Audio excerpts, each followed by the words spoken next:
face that running up.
Good afternoon, gentlemen.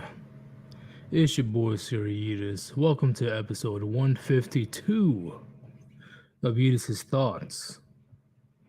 This topic was pretty much talked about between me and Gray after our stream yesterday because he did a great analogy when it comes to a mutation, right? Because I don't know how we got there yesterday, but we was talking about uh, de-evolution and evolution and genetics and DNA and all that stuff. And Gray says that, hey, pretty much society in this point of time is technically a mutation, right? Not on some X-Men, not on some actual mutant shit. No. We're talking about the first time in history, in the history of humanity, there is a gigantic shift that has never been seen before. And we will definitely get into details in the future. Okay. We will explain very soon. I don't want to give everything away right now. But at the moment, uh, I'm sure you guys are having a great Sunday. I'm sure some of you guys are getting your prayer on.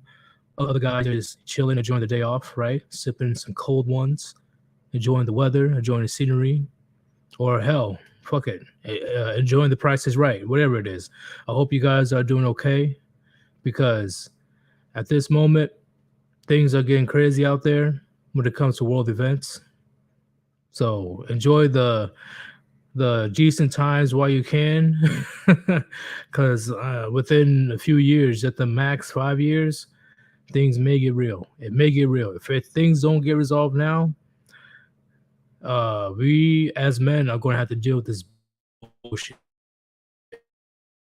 unfortunately. So, um, when it comes to this topic, though, hopefully I'm gonna have maximum participation.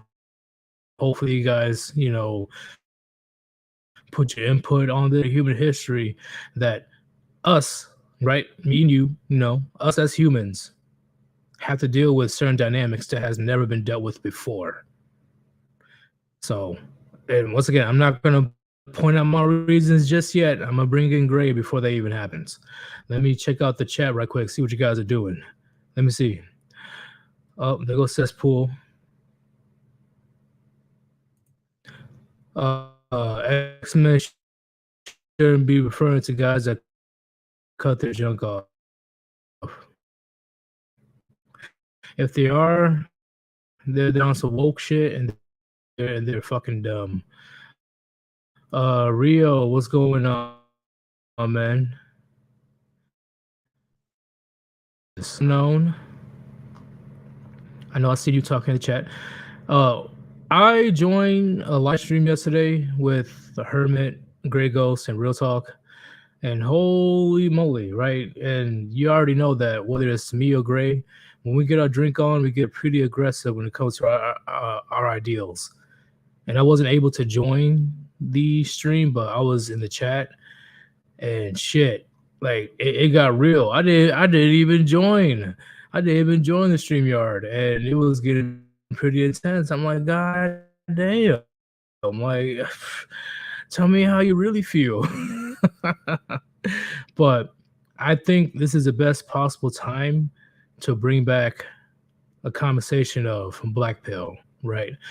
I'm gonna see if I can get that guy Pete to join this week, or even better, maybe uh, if I can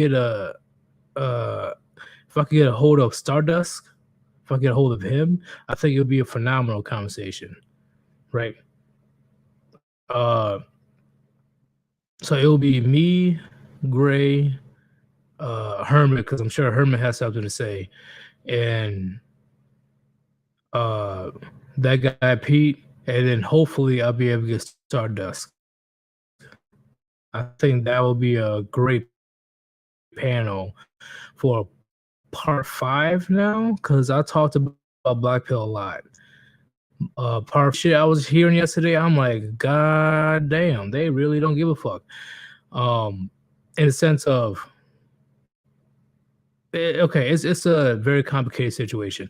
At the end of the day, Grey Ghost, he has a strong opinion about Black Pill. I have a strong opinion about Black Pill as well, but it's different.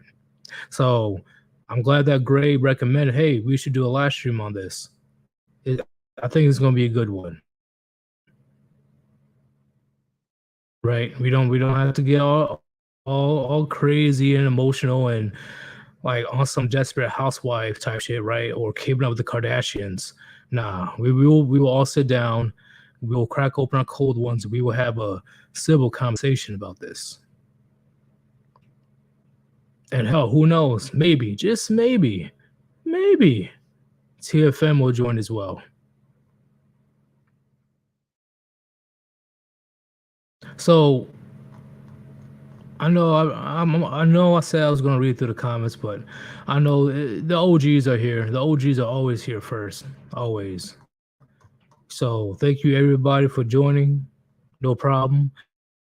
And before I begin, you already know it's showtime. If you want to support your boy Sir Yeetus or the Warband, the two possible ways to donate, two best possible ways to donate, is through the two links on top of this chat, Cash App or PayPal, because the money will go directly to me. But you can also do super chat or super thanks. If you can't donate, I don't give a shit. All right, just sit back and relax and listen to our banter that we're going to be having right now. All right, and I don't give a fuck if you like my shit or not. If you think I have quality content, go ahead and like it.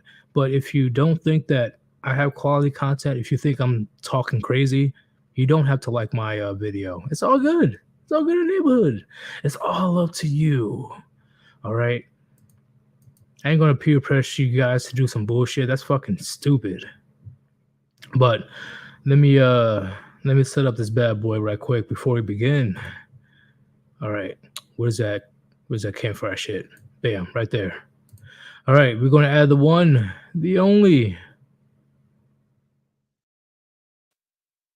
Gray, what's going on? Good afternoon, Warband. Just scarfed down some lunch as fast as possible because I skipped breakfast today, so I had to get something in me for this. What'd you eat, actually? KFC.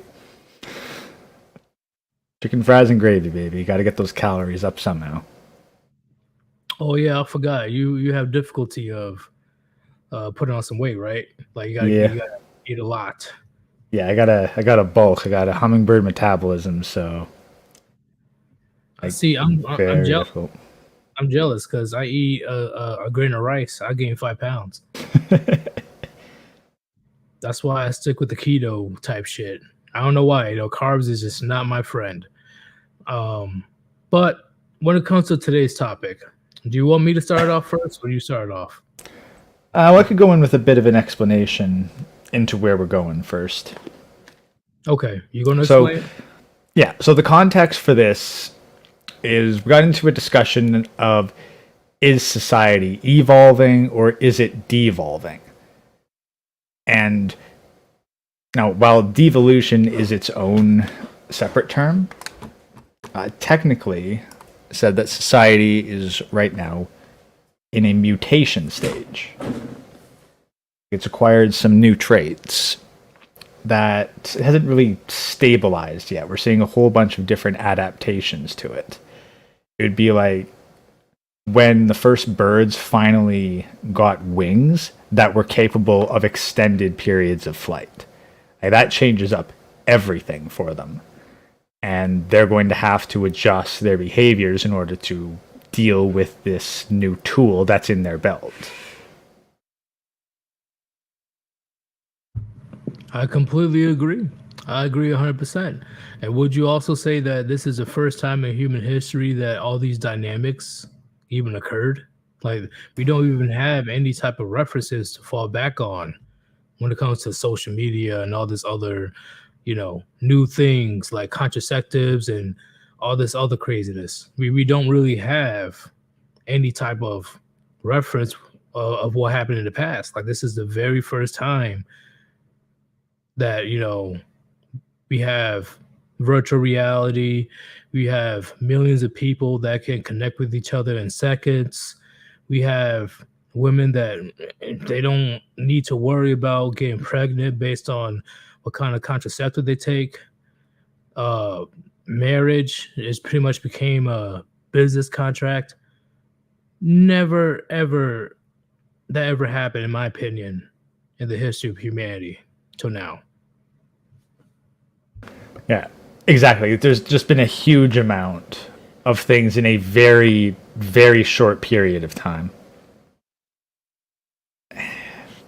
I I think definitely the biggest factor, because you can see somewhat smaller factors, but if you just look at the past century alone, we went from the point where like, the telegram was the cutting edge tech to this current live stream. I agree.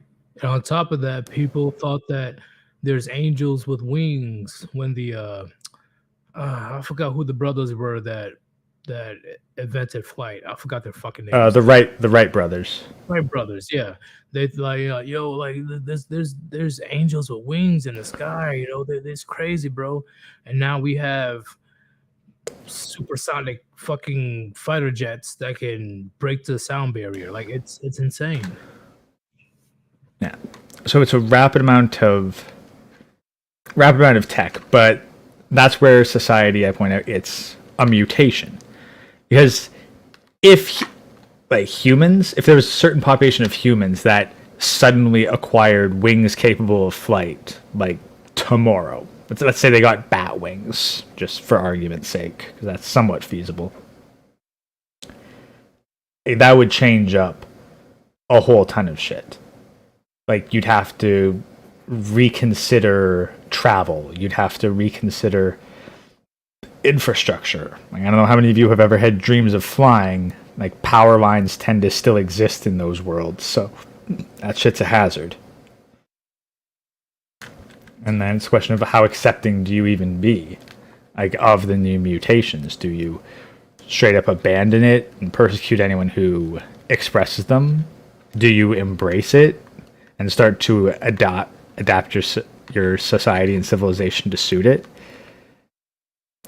It's a mutation, and here's the thing: we could just go into a Stone Age where the mutation is completely unsuccessful and so is ultimately rejected by the species, where those with the internet actually find out that they're least likely for long-term survival.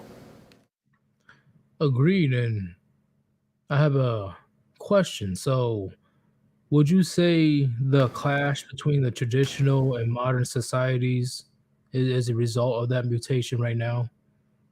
In the sense of the pretty much the way of life, right? The people that was pre how do I say pre social media or just pre internet versus uh, whatever's going on right now in society. I can't even describe it.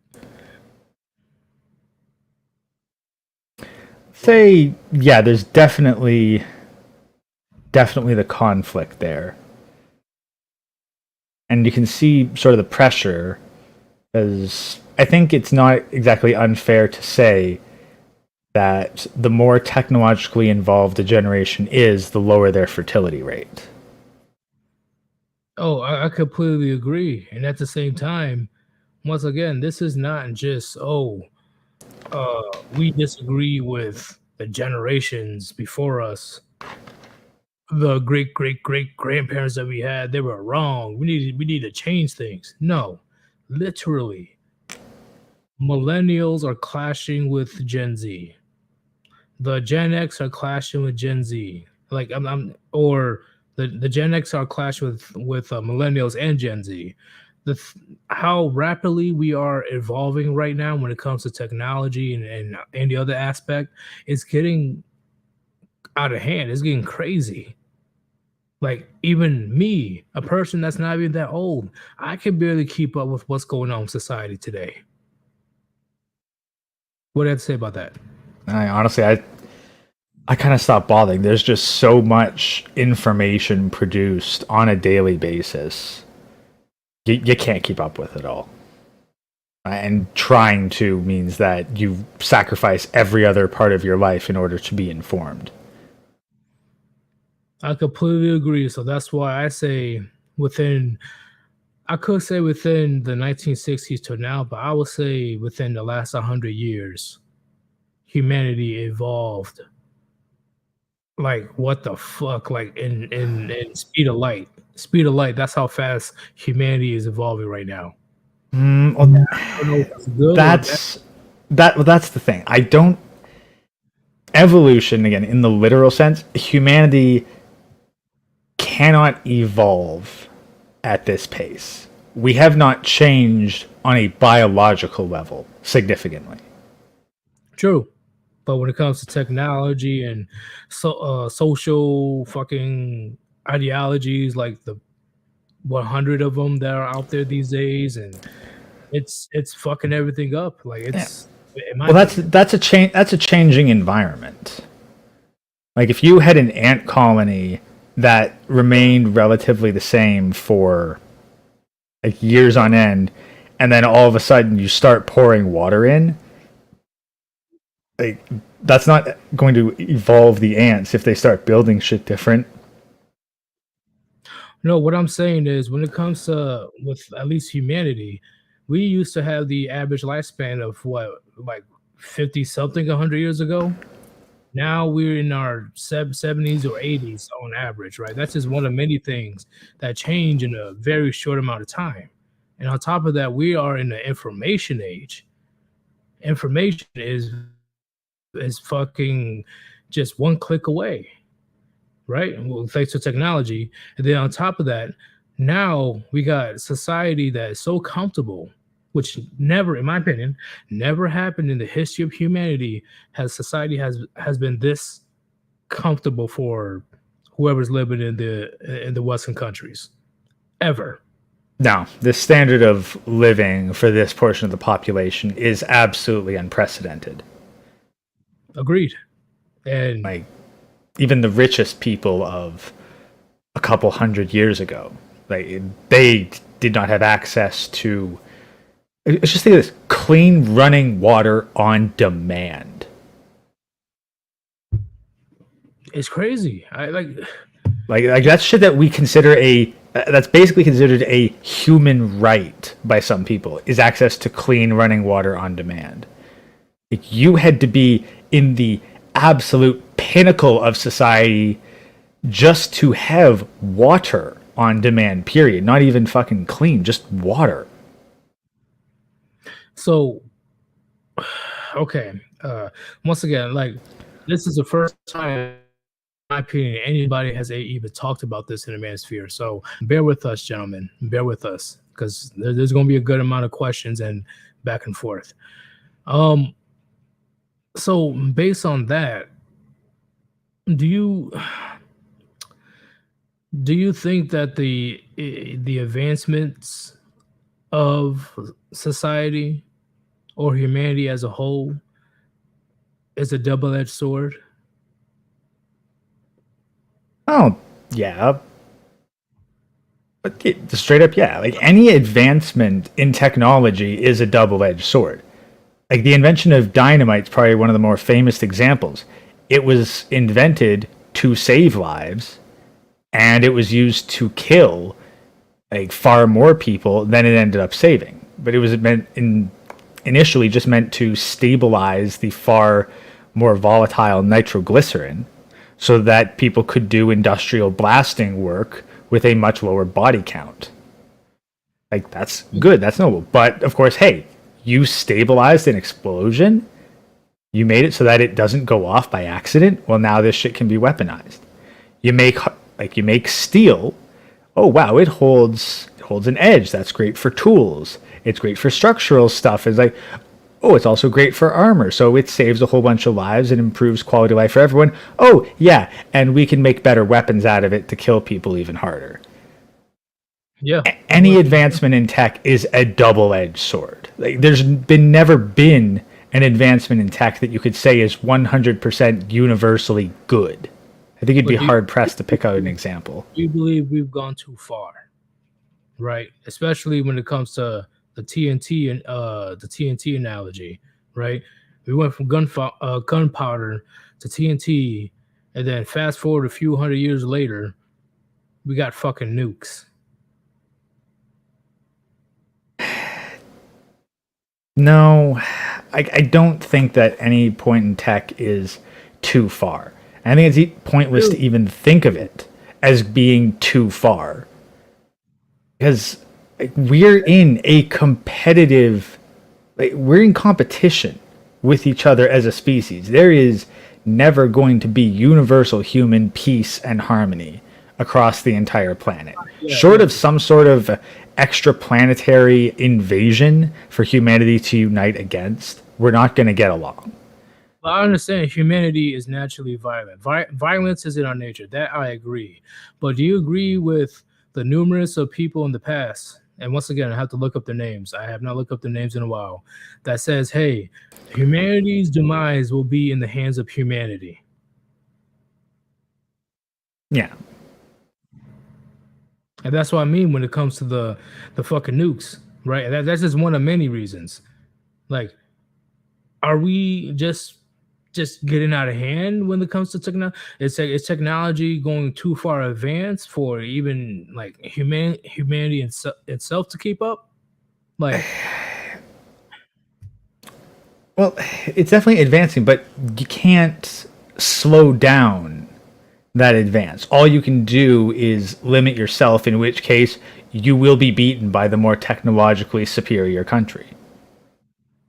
Oh, I agree. I'm just saying, just humanity as a whole, or I can just say the Western countries at the moment. We just going so far to the point where we are literally just tripping over our own landmine at this point in history. Yeah. It appears that way, but I don't think that the technology is to blame for that. Okay. The technology has been utilized to create purposeful effects with people. Like let's look at the whole clean energy debate. Like, anyone who advocates for clean energy usually ends up pointing out, hey, like, nuclear energy is clean, and we have all kinds of advancements there to make it safer and less volatile and easier to store and deal with. And that can be objectively true, but there's very powerful interests that don't want to transfer a whole bunch of our industrial power over to nuclear energy. So the technology isn't the problem. The people utilizing and controlling the technology, they are the problem.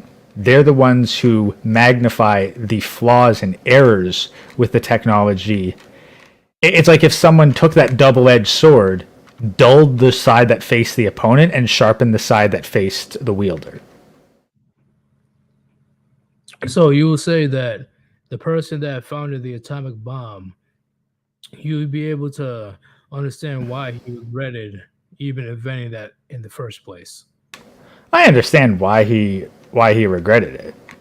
Right. It's fucking traumatizing to think of that amount, and the way that it was used and tested, absolutely horrifying. But at the same time, I think about how much like labor, resources, and human lives are used every single day in order to provide all the fuel that we need for like various power plants. How dependent we are on foreign and like other systems of power. Like how much oil do you think could be saved just for manufacturing if there were no oil-based power plants and the entire power grid was supplied by nuclear? I agree. A shit ton of oil will be saved. Like, the reservoirs could be extended for a huge period of time. And shit, you might even get a little bit more justification for some better battery tech. Although, of course, battery processing is its own like messed up kettle of fish there. But I gotta address this right quick. Hermit, thank you for the $5 donation. Once again, do your thing. I appreciate it. Last night's stream was definitely fun as hell. Yeet went full Alex Jones in the chat. Went from talking about Black Pill to, hey, don't put the whole blame on me, okay? You guys, you didn't even read my whole fucking comments sometimes. It just went left field. That wasn't what I was trying to go for, okay? Then you guys just went, like, nuts with the...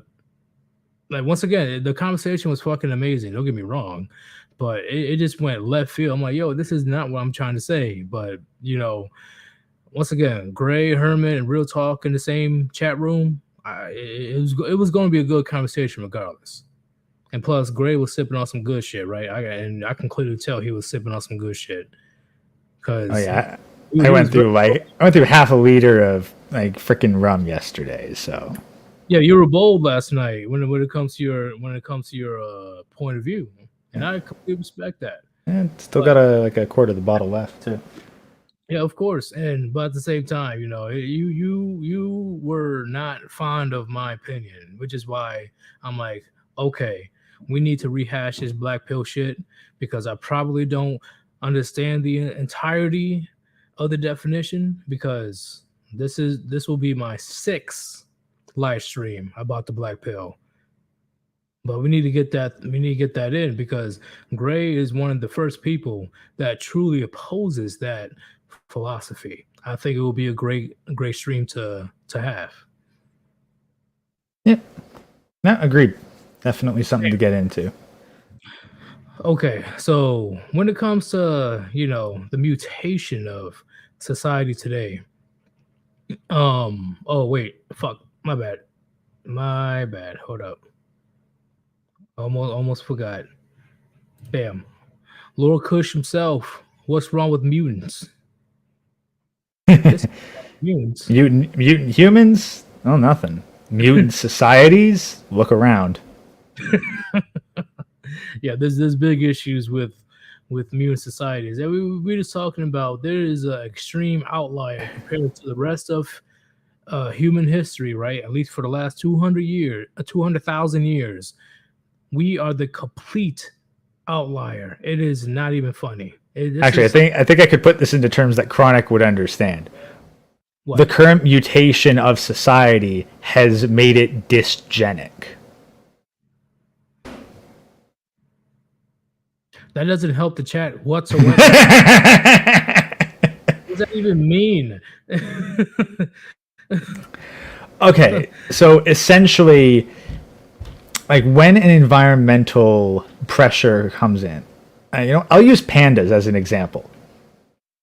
Pandas. They don't have a lot of sex. They don't reproduce very well. Pandas would probably have completely gone extinct if they weren't so bloody adorable that we humans have intentionally been keeping them alive. That's true. I'll give you that one.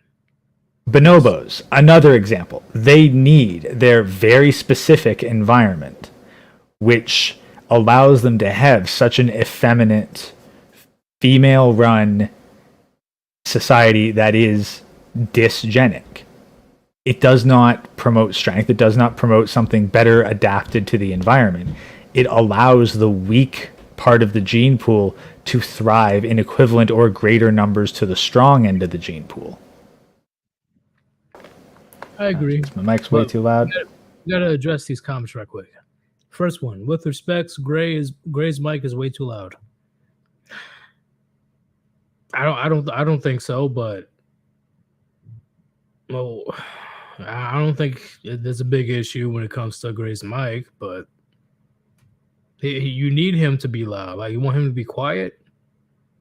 Like, I'm just keeping it real, right? Like, once again, I'm not disrespecting you, but at the same time, am I the one that's too quiet? Is that the reason why he seems to be too loud? Like, let me know. Also, cool chickens. Are we just gonna ignore Rome? See, when it comes to Rome, when it comes to Rome, the United States is pretty similar when it comes to Rome. Not the same, but pretty similar.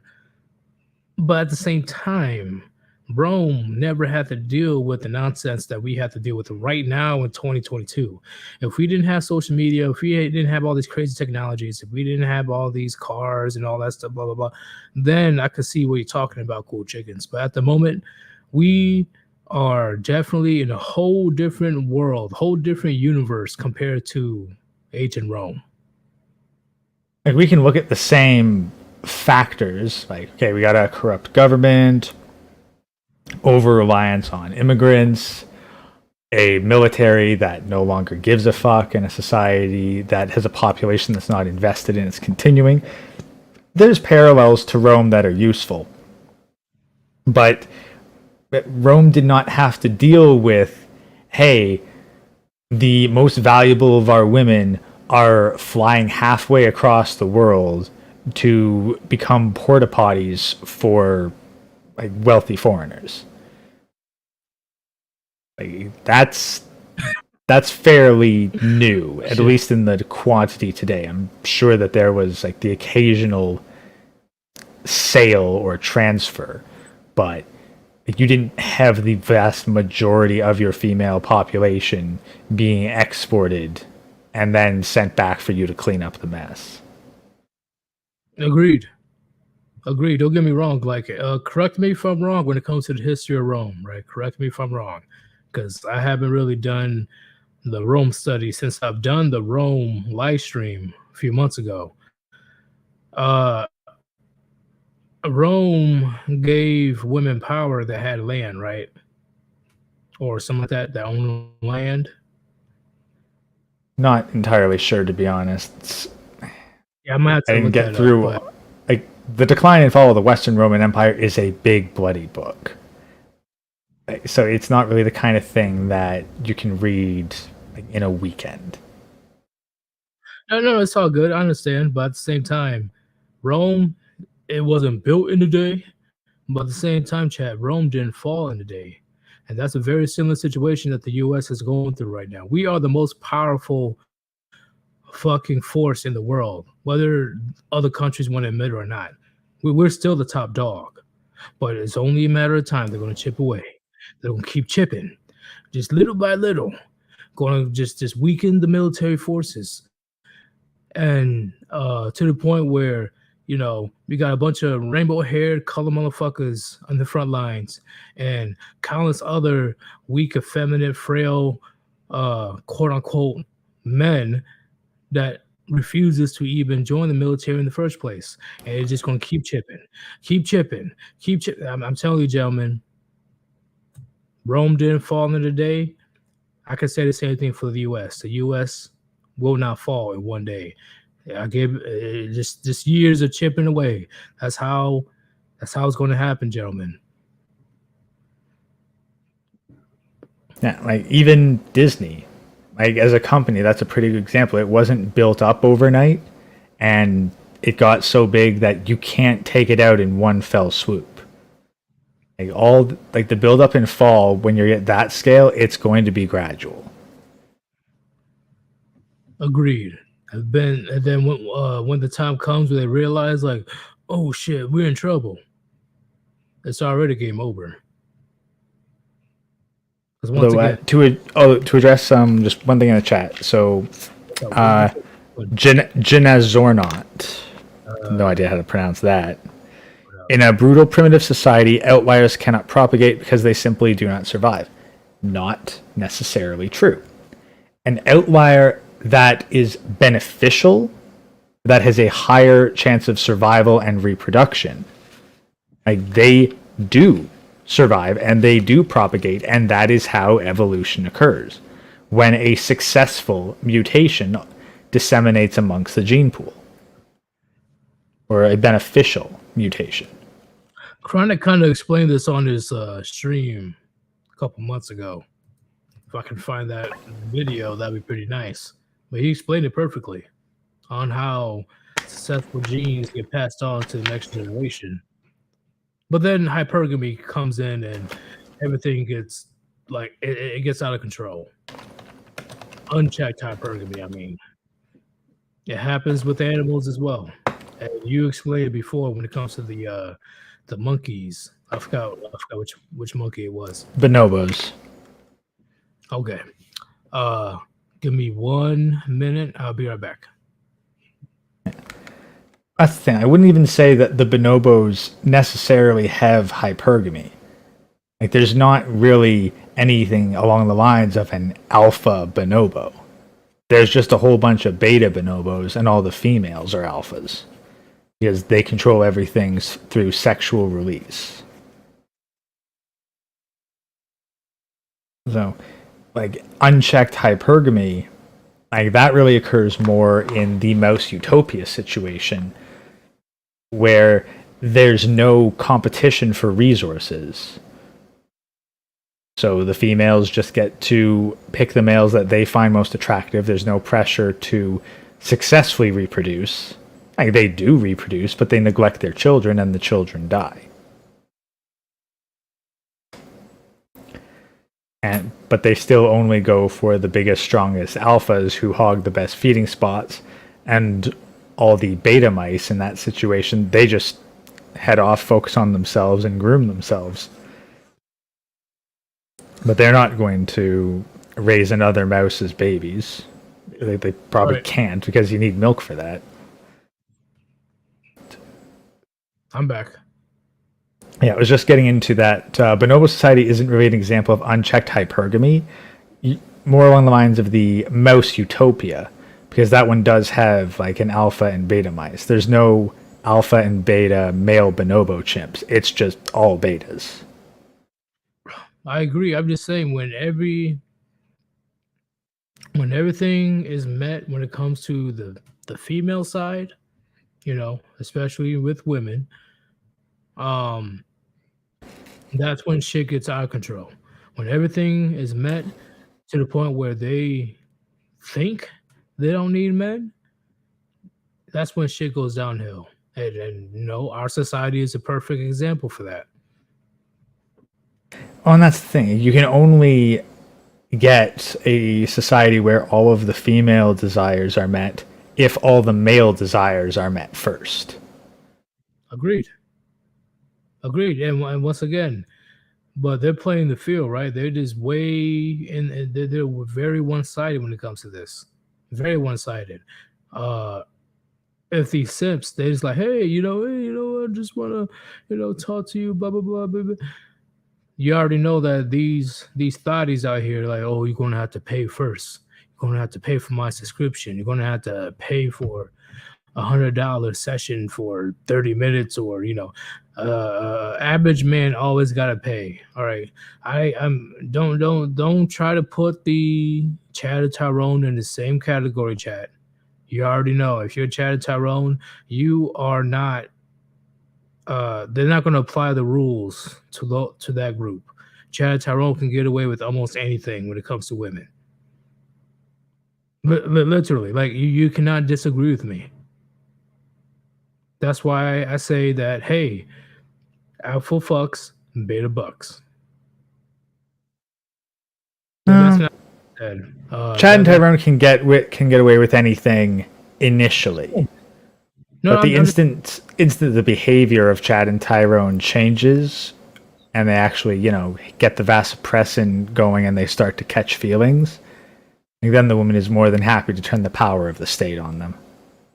I see what you're saying, especially in 2022. I completely agree. But for a majority of fucking Chad and Tyrones, they do not suffer the same consequences as an average man. They definitely don't suffer them as fast, to be sure. As fast or at all, right? Because once again, if you're a handsome dude over 6 foot, you got that Greek god body and shit, and they can still fuck you over if you stick around. The difference is that Chad and Tyrone bounce before the consequences happen. If Chad and Tyrone stick around long enough, they will eventually suffer the same consequences as any other man. I see what you're saying, but at the same time, once again, Chad and Tyrone, they know women. They know women way before an average man knows, right? Because Chad Tyrone, I guarantee you, at least for a majority of their lives, they already had an abundance of women ever since they're young. So they already know how to play the field way better than an average man.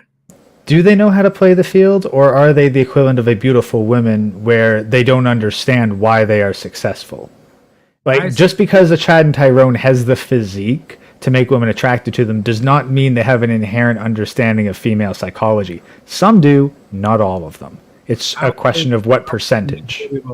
Majority of them do know how to play the field. I'll give you the majority there. Like maybe what 30% of them are like blue pill Chads and Tyrones. Yeah, the alpha simp. But I explained before, once you deal with a few the good amount of women, and I explained this, Chad, they're carbon copies of each other. It's not that fucking hard. It's not hard whatsoever to sway a woman to be on your side. It's not hard. Once you get to the point where you know how to manipulate how she feels, you already hit a home run before you realize it. And I'm talking about that's for the majority of women. Gentlemen, if you dealt with a shit ton of women in your lifetime, you know what I'm talking about. It's not that hard as a lot of men proclaim it to be. But at the same time, when it comes to 2022 and social media and the fact that women have access to any men around the world, that counteracts that argument, right? Because they have way more options. But if you are able, not if you're able, but if you are a Chad or a Tyrone or a Pookie or Ray Ray, it is not that hard. No, in fact, they're willing to go to jail for you. In fact, they're willing to lie for you in court.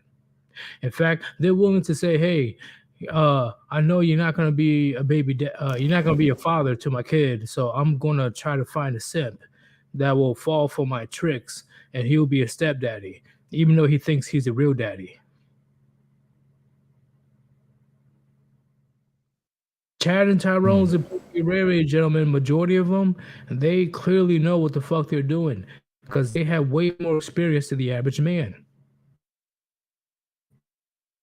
And that's just facts of life. I'm not going to dispute that. I'm not whatsoever. I'm not saying all of them know, but majority of them, Chad and Tyrone's, they do, and they play it very well because they have that type of experience. Hell, once again, my own cousin, he's the one that taught me a shit ton of red pill before he became red pill, right? Even though I thought that he was just speaking out of his ass. Once you deal with enough women in your lifetime, gentlemen, they are literally no different than majority of other women out there. They're literally the exact same fucking thing. Once you are able to manipulate their emotions, manipulate how they feel, they're already in your back pocket. That's it. That's it. Yeah. Chad and Tyrone's, they have it a million times easier. But even the average man that is successful or blah, blah, blah, he can also do the same thing. He won't be as successful as Chad Tyrone, but he can also do the same thing.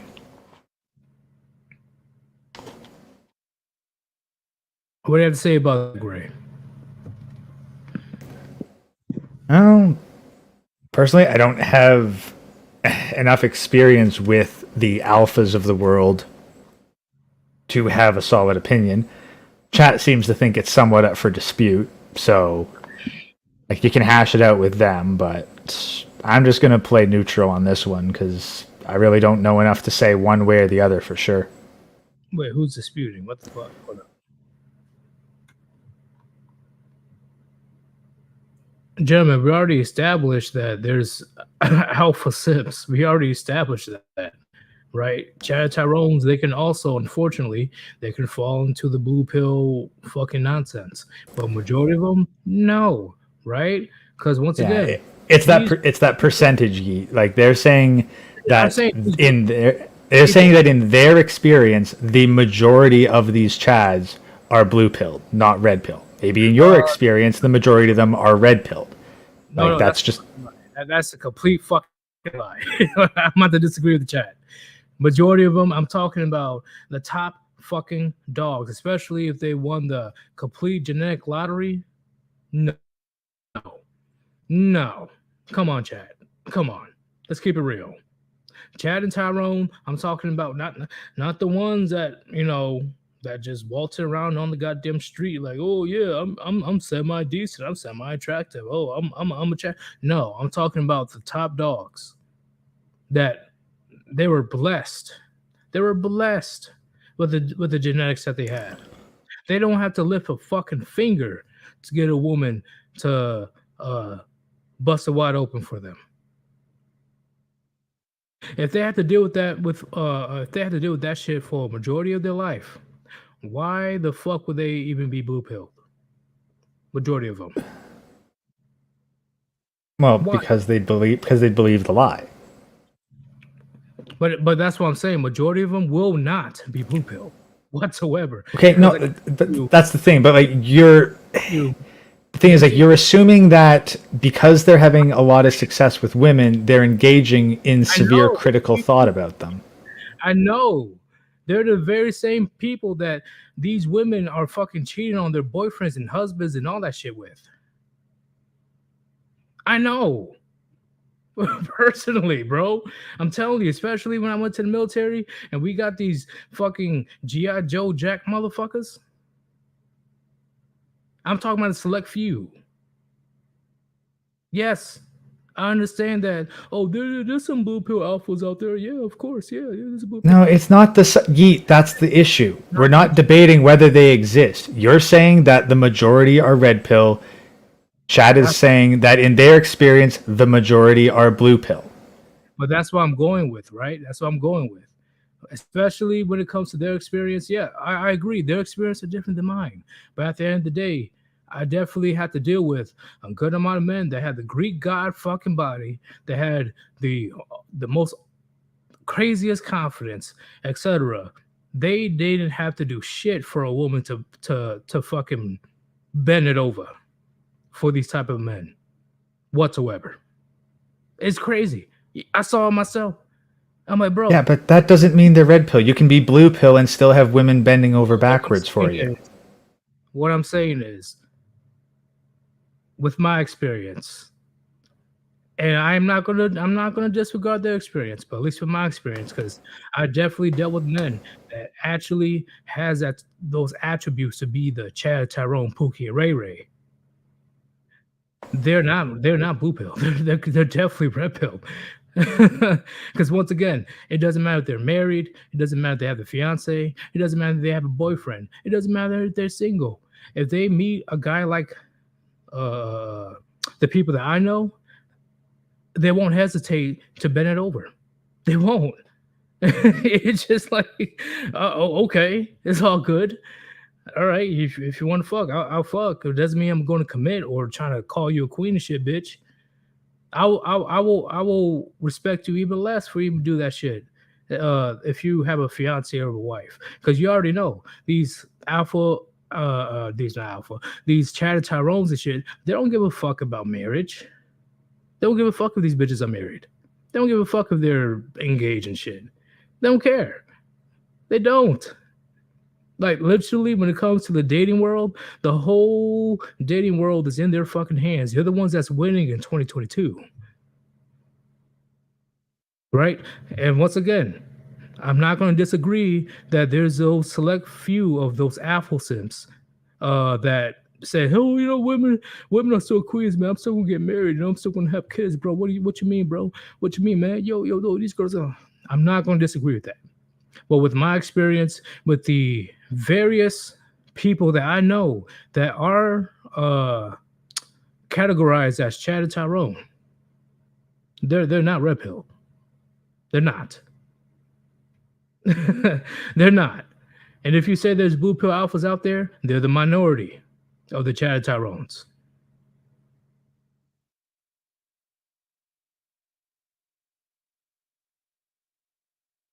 All right. I'm reading the chat right now. Majority are okay.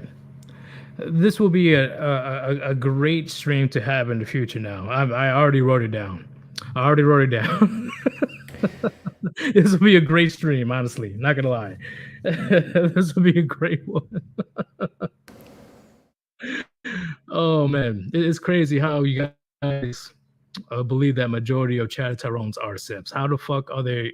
Come on, bro. Come on.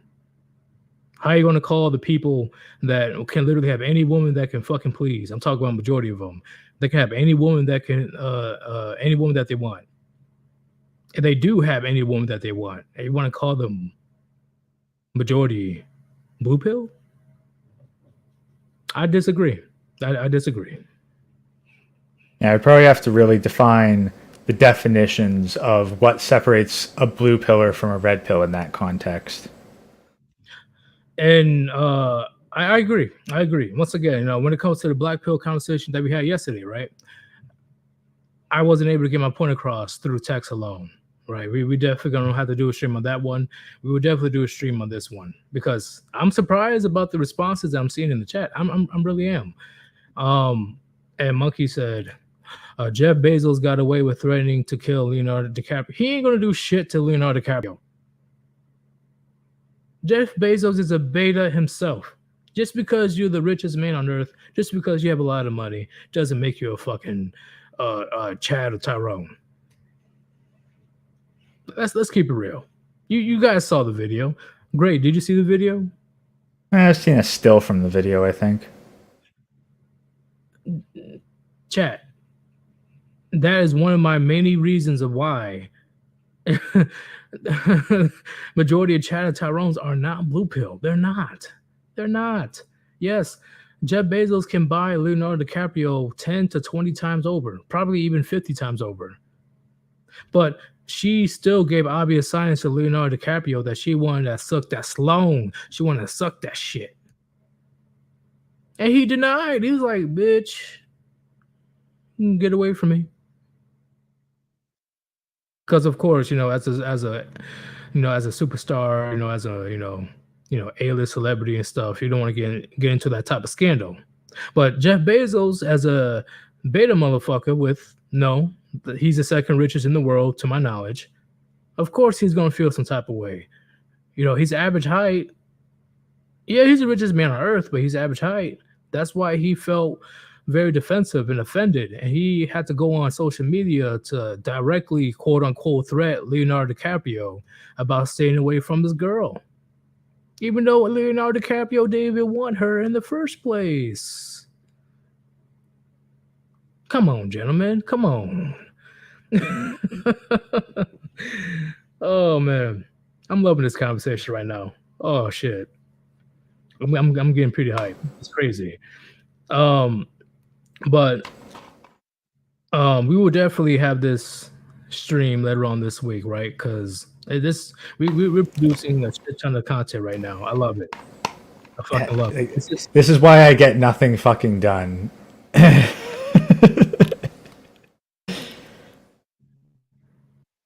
Like every fucking day, there's like three new stream ideas that pop out. Like seriously, how many times have you said you're gonna cut back on the streams to like 3-4 times a week, and then you're back to daily or double daily streams again before 2 weeks are over? Well, you were gone for the past 3 days. I gotta keep the subs entertained somehow. Yeah, I know. Like, yeah, Yeah, fucking heat stroke ain't no joke. It was a fucked up week. Hey, believe me, I've been in the middle of a fucking desert in full fucking gear, like close to 90 to 100 pounds. I understand. That's why I had to do the late night streams and all that stuff. Not just because I need to create more content, but I was honestly I wanted their opinion. With Ribby streaming, Ham streaming, Manic streaming, Chronic streaming, the closest I can get is around in the middle of the night. And I know Cesspool, he hates that shit every time. He lets me know. I'm like I got a fucking schedule. Weeknights. I gotta be up fucking first thing in the morning, man. Oh, I can't go past one, but like like for fuck's sakes, like I got the fucking video, like the scripted video to record and produce. Like I don't know how you guys manage to do shorts. Like even to do a like 2 to 3 minute short for me to go through, find it, like chop out the specific part, and then go into that and chop out all the dead air. Like even a short video, like 2 to 5 minutes, still takes me the better part of an hour to actually get to a deliverable state. it's easy to do short, in my opinion. Mainly, you scroll through TikTok, but if not TikTok, you scroll through other avenues of social media that does these quote unquote shorts. You record at least 10, 20, 30 seconds of that content, and then you just do a response to it. As long as it doesn't go over a minute, bam, you got a short. Yeah, which means I have to get a TikTok. I know. It's I didn't even know Ribby had a TikTok until like yesterday. Actually, I'm like, what? He got a TikTok? But at the end of the day, gentlemen, when it comes to the mutation to society, I get pissed off. Right? I'm gonna let you know why I get pissed off, because you already know how your parents or grandparents or whoever has been around before you, they try to give you this crazy ass advices of, oh, yo, this is, you need to do this, you need to do that. Blah, blah, blah. They never had to deal with the dynamics that we had to deal with today, which is why I completely blow them off for the most part.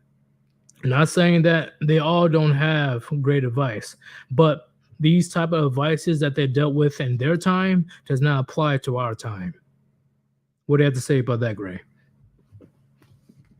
That's the double-edged sword. Because on one hand, there's some generalized advice that is useful, but the problem is when it's not given appropriate context. Because so much of it is like the advice given by the older generations is fairly generic, but they're not really talking to you as an individual experiencing your own set of problems.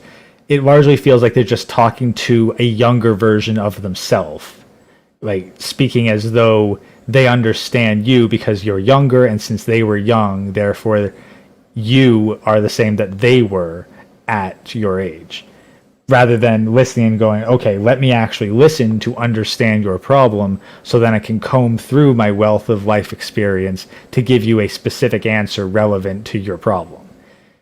It takes a lot more effort, and I just don't think the majority of the older people have like either the will or the patience to do so. But what makes it worse is not only that we say, hey, unfortunately, we're trying to plead our case with the older family members or whatever, like, hey, we had to deal with this, we had to deal with that, all these things you have to deal with, you didn't have to deal with in your time. And they go immediately into the shaming language. Immediately. You just don't know how to talk to women.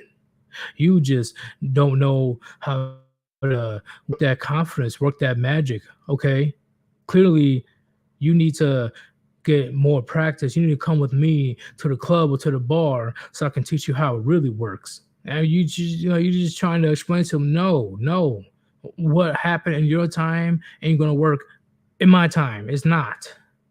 Stop. No. All right. You and your generation are just a bunch of pussies when it comes to talking to these current females. Okay. See, and two reasons why it pisses me off. One, majority of Gen Xers, they're in their financial prime or they're close to retirement or they are retired.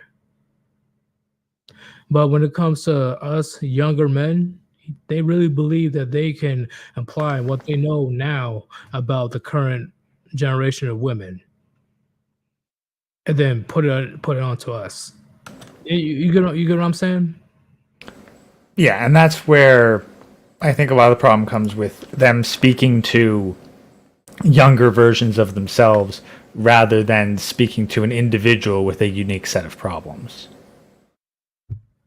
Agree, because once again, never in recorded history, humanity had to deal with shit like this. And anytime that us younger men be trying to explain to the parents, to the grandparents, to the uncles, to the whatever older cousins, they really say like, "Oh, you just don't know how to talk to bitches.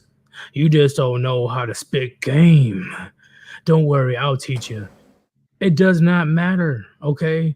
Your woman that you dealt with was around a town or city. That's a farthest you can reach when it comes to options. Today, women can go around the fucking world 10 times over. That's how much option she has. But of course, when you explain that, oh, don't give me that excuse. Don't give me that nonsense. You just need to know how to talk to women. Like, are you fucking listening? Are you are you out of your goddamn mind?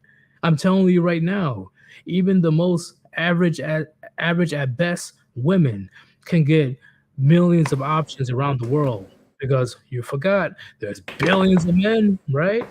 But they're not gonna listen. Yeah. And that's really where a bunch of the disconnect comes in. I Something that I hammered home to a member of the older generation a while back is if you're not going to listen, your advice is useless. I completely agree. They just disregard your situation and they believe that what they went through, what made them successful in their time, is the only good advice. Right. I think that's honestly why I consider a loss to be more valuable than a win.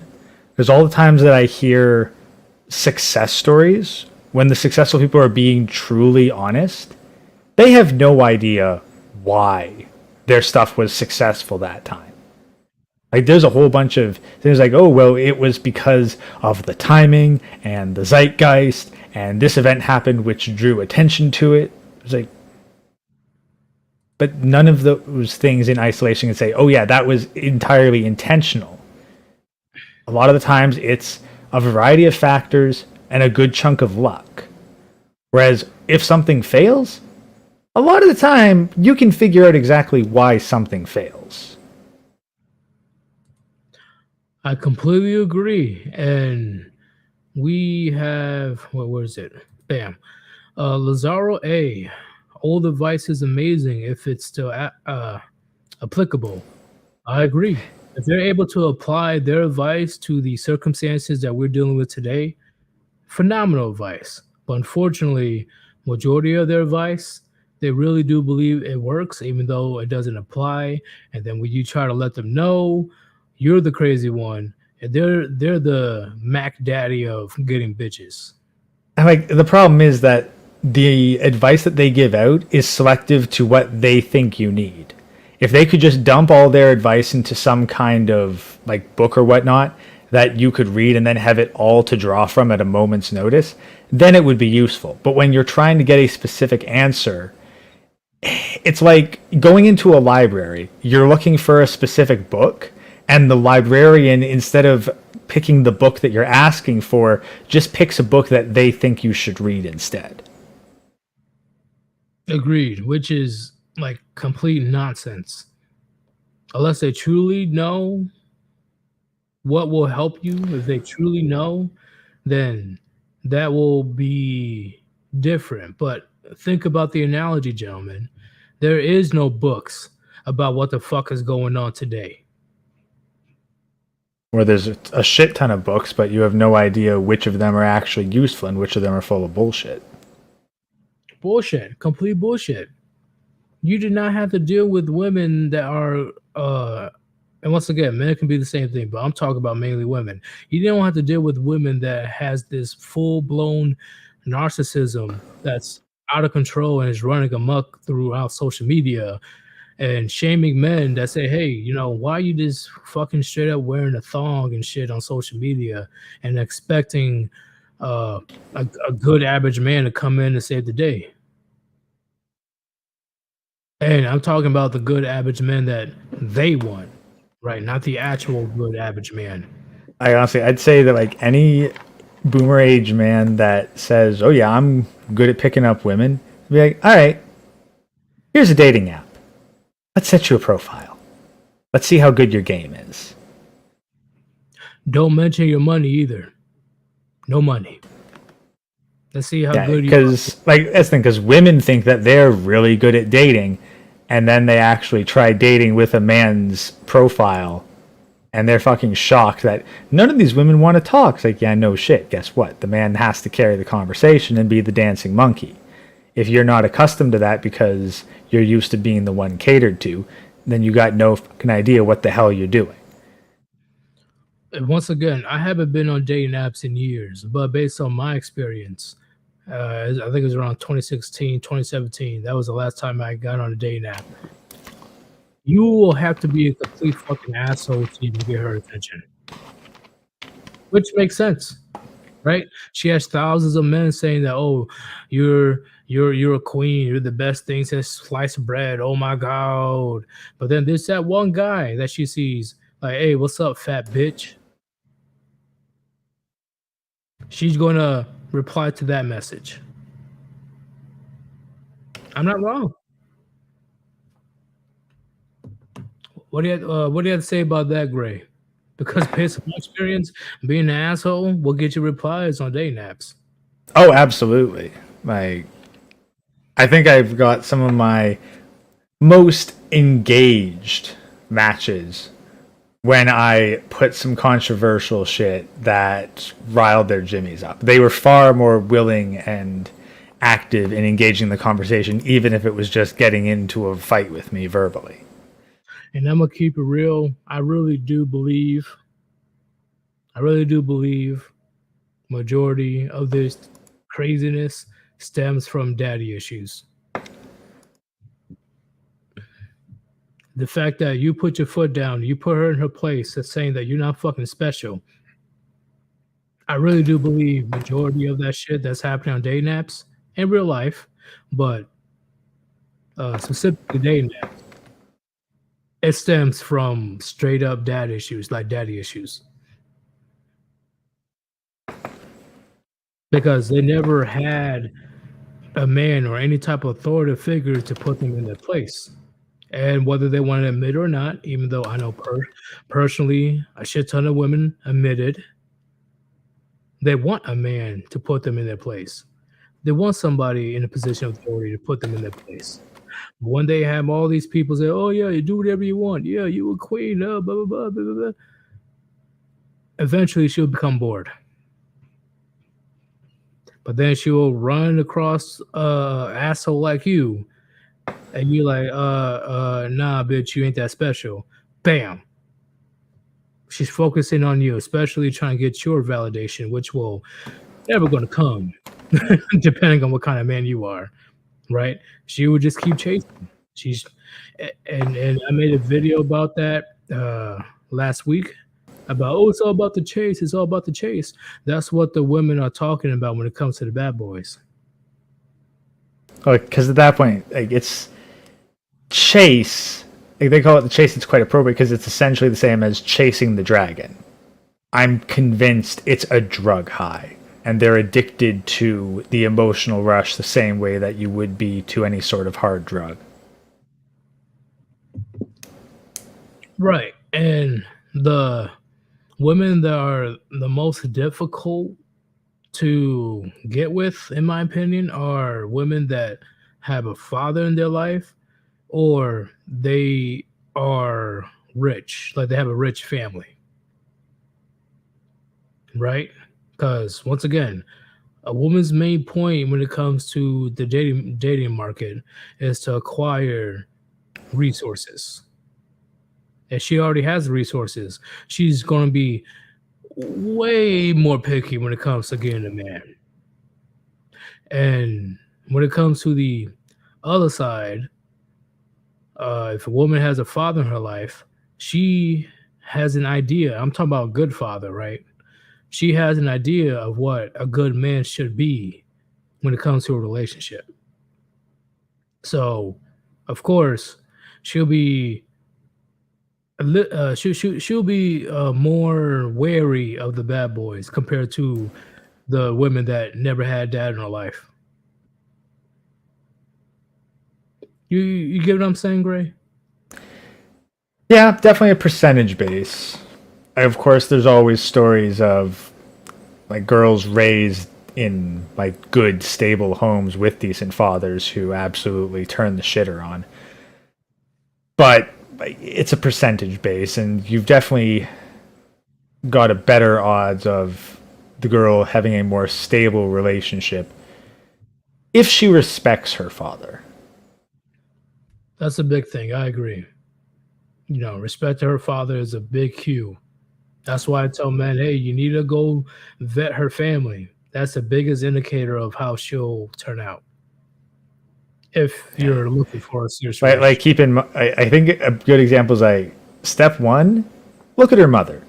Because that's going to be who you're going to be with in 20 to 30 years if you stick with her. Oh yeah. Oh yeah. Oh yeah. That's a big thing. Oh yeah. Oh yeah. I remember I dealt with this one girl. Her mom was also fine as fuck for her age. I'm like, oh damn, she's gonna be looking good for a long time if she takes care of herself. Right, the girl that I'm with. Well, beyond that, if she has a mother who takes care of herself, like so much of a child's behavior is learned from their parents by seeing them act. It's not what their parents tell them to do, it's what their parents do. If the parents tell you to stay fit, don't do drugs, and be healthy, but they themselves just eat a whole bunch of shit, smoke all day, and lays around without putting in any effort, the kid is going to mimic the parents' actions and poor habits rather than the good habits that they preach. Yeah, what was that saying? When it comes to the parents telling their kids, do as I say, not what Not I as do. I do. Yeah. Not Well, that's honestly useless. Any parent, if you have to say that to your children, you got to get your own shit together because your kid is not going to believe you. They're not going to do what you say. You're not wrong. You're not wrong whatsoever because kids, and I'm sure any parent that is watching us right now, I'm sure you can definitely agree. Kids, especially at a young age, they're not stupid. They're not stupid. Like once again, it all stems back on them being babies up until now. They don't know what the fuck you're saying, but they're way more likely to copy what you're doing, your actions. And That's honestly, it's kids at a very early age understand what lying is. So they yeah, understand that like people will that they can say one thing, do another thing, and thus they got away with the action even if their words were contradictory. hey, let me hold them $20 that your grandma gave you. Let me hold it. Let me hold it for you. That's what the parents will. I'm sure the chat will agree. If you got money from your grandparents and then your mom or your dad came up to you like, "Hey, yo, let me hold that 20 for you," you never see it again. Oh, actually, big fucking moment was like my mom said, "Hey, send some of your work paycheck to me, and I'll like hang on to it and save it for you, so you don't spend it all at once." Yeah, yeah. Right? You can kind of imagine what happened with that. But basically, it was like, but when I asked like where the heck did all the money go, he was like, "Oh, I wondered why I could make ends meet," as though it was a fucking joke that she stole thousands of dollars from me. Yeah, funny, Why the haha. fuck can you just say in the first place you need help paying rent? Honestly, like if you need help paying rent or you need help with income around the house, No, she didn't need fucking help. She just blew it on a whole bunch of unnecessary shit, like what? Yeah. new furniture and whatnot. It wasn't fucking hardship struggling to make ends meet. So, It was again, it's like fucking typical female spending. They will blow every single cent they have and put themselves in perpetual debt. well, you know how parents are when it comes to being prideful with their financial situation, right? They just mask it as something else. But yeah, your situation is fucked up. You know, if she wasn't spending money on bullshit, and if it was like something like actually like food or, the rent or electricity bill, uh, just why can't you just be upfront about it, right? Why can't you just let me know, hey, I need help. I need help. Yeah, no, that's the thing. She didn't. It was on fucking excessive luxuries and extra bullshit. I would have cut my mother off. I would never talk to her ever again once I moved out. Let's keep it real. I would not. I would not, because if she's willing to take advantage of her own son, who knows what else she's capable of doing. Yeah, I'm well aware. Like, revenge is a dish best served cold with me. Agreed, right? And yeah, your situation is fucked up, but at the same time, when it comes to the parents that just embarrassed to tell the kids like, yo, I can't financially support us, I need your help. It's way better to tell your teenage child the truth, like, hey, I honestly need help with the income, than to go behind their back and then just take their money. Because it doesn't matter if it's for a good cause. You took the money and then you lied to them about what the money was for. Be honest with your children. And once again, I know personally. Be honest with your children if you honestly need financial help. I guarantee you, your kids will not hesitate to make sure that things are taken care of. Well, yeah, and here's the other thing. Like, once that happens, like, once you break the trust with your child, you're not getting that shit back. No, and if you do, I'm telling you, gentlemen, it will take for okay, it will take decades for that shit to be rebuilt. Gentlemen, it's pretty much a Caesar and Brutus situation, right? But you don't die, but you know what I'm talking about. That's pretty much how it feels. And it's not a good feeling that the child that honestly knows what's going on, right? Teenage child, that their own parents took advantage of them, took advantage of their child's hard work of doing part-time, job at a convenience store or at a fast food. Fast food, gentlemen, fast food, it is not an easy job, especially in the summer, especially you in the hot kitchen. It's not easy. And then your parents like, oh yeah, let me hold that money for you. Let me take that money for you, blah, blah, blah. And then later on, you find out that your parents never even bothered to save that money. They just spent it on not only the things that they need, but the things that they wanted themselves. Oh man, that trust is, man, fucking hell. I would not know what to do if my parents did the same thing to me, bro. I would not know what to do. Yeah, well, because I was young and dumb, right? Because I probably would have been beyond pissed off. no, there were consequences. Like, there were and still are and still will be consequences. So, agreed. And Angela MGTOW said, "Do not lie to your children. Keep your word, especially as a father." Okay. Let me just put this out there. Yeah, a child's trust can be severed from the mother and father, but in my opinion, it'll be a lot worse when it comes to the father. In my opinion, if the father does not keep their word. Honestly, what's up? Like, I wasn't a fan of it at the time, but in hindsight, I respect it more. My dad was very deliberate that he didn't make promises because he wasn't always sure that he could keep them. And it was more important for him to be honest with his kids than it was to make promises to make them feel good. I completely agree. I agree 1,000,000%, right? And if your dad told you personally, like, hey, like, I'll see if I can pay you back, or I'll see if something can happen, but I can't guarantee for that to happen. It didn't happen like all the time, right, Gray? Like, he was able to keep his word sometimes. What's the thing? Like he would do his best and he'd try to do it, but he wouldn't say, yes, I promise to do it. Okay, okay. I understand.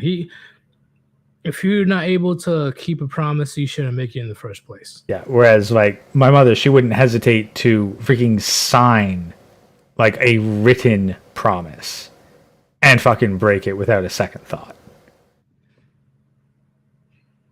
I definitely agree, and especially as a father, you should be as transparent as you should be as transparent with your kids as possible. The only thing that you don't have to be transparent with is your past. What do you have to say about that? Honestly, that's one of the more frustrating things because how can you trust your parents to be able to qualify any of the advice they give you if they can't give you any sort of story or example to back it up? I'm like, the do what I say because I'm older and know more, that excuse gets old real fucking fast. Like, if you just give advice without being able to qualify it, your kids aren't necessarily going to listen to you for too long. Agree. Do you believe that you're like, I'm not excusing, but do you believe your parents are just too embarrassed about what they've done in the past? Or Yeah. too ashamed? No, yeah, straight up, I believe that there's embarrassment and skeletons in the closet that keep them from being completely 100% honest or even really approaching the subject.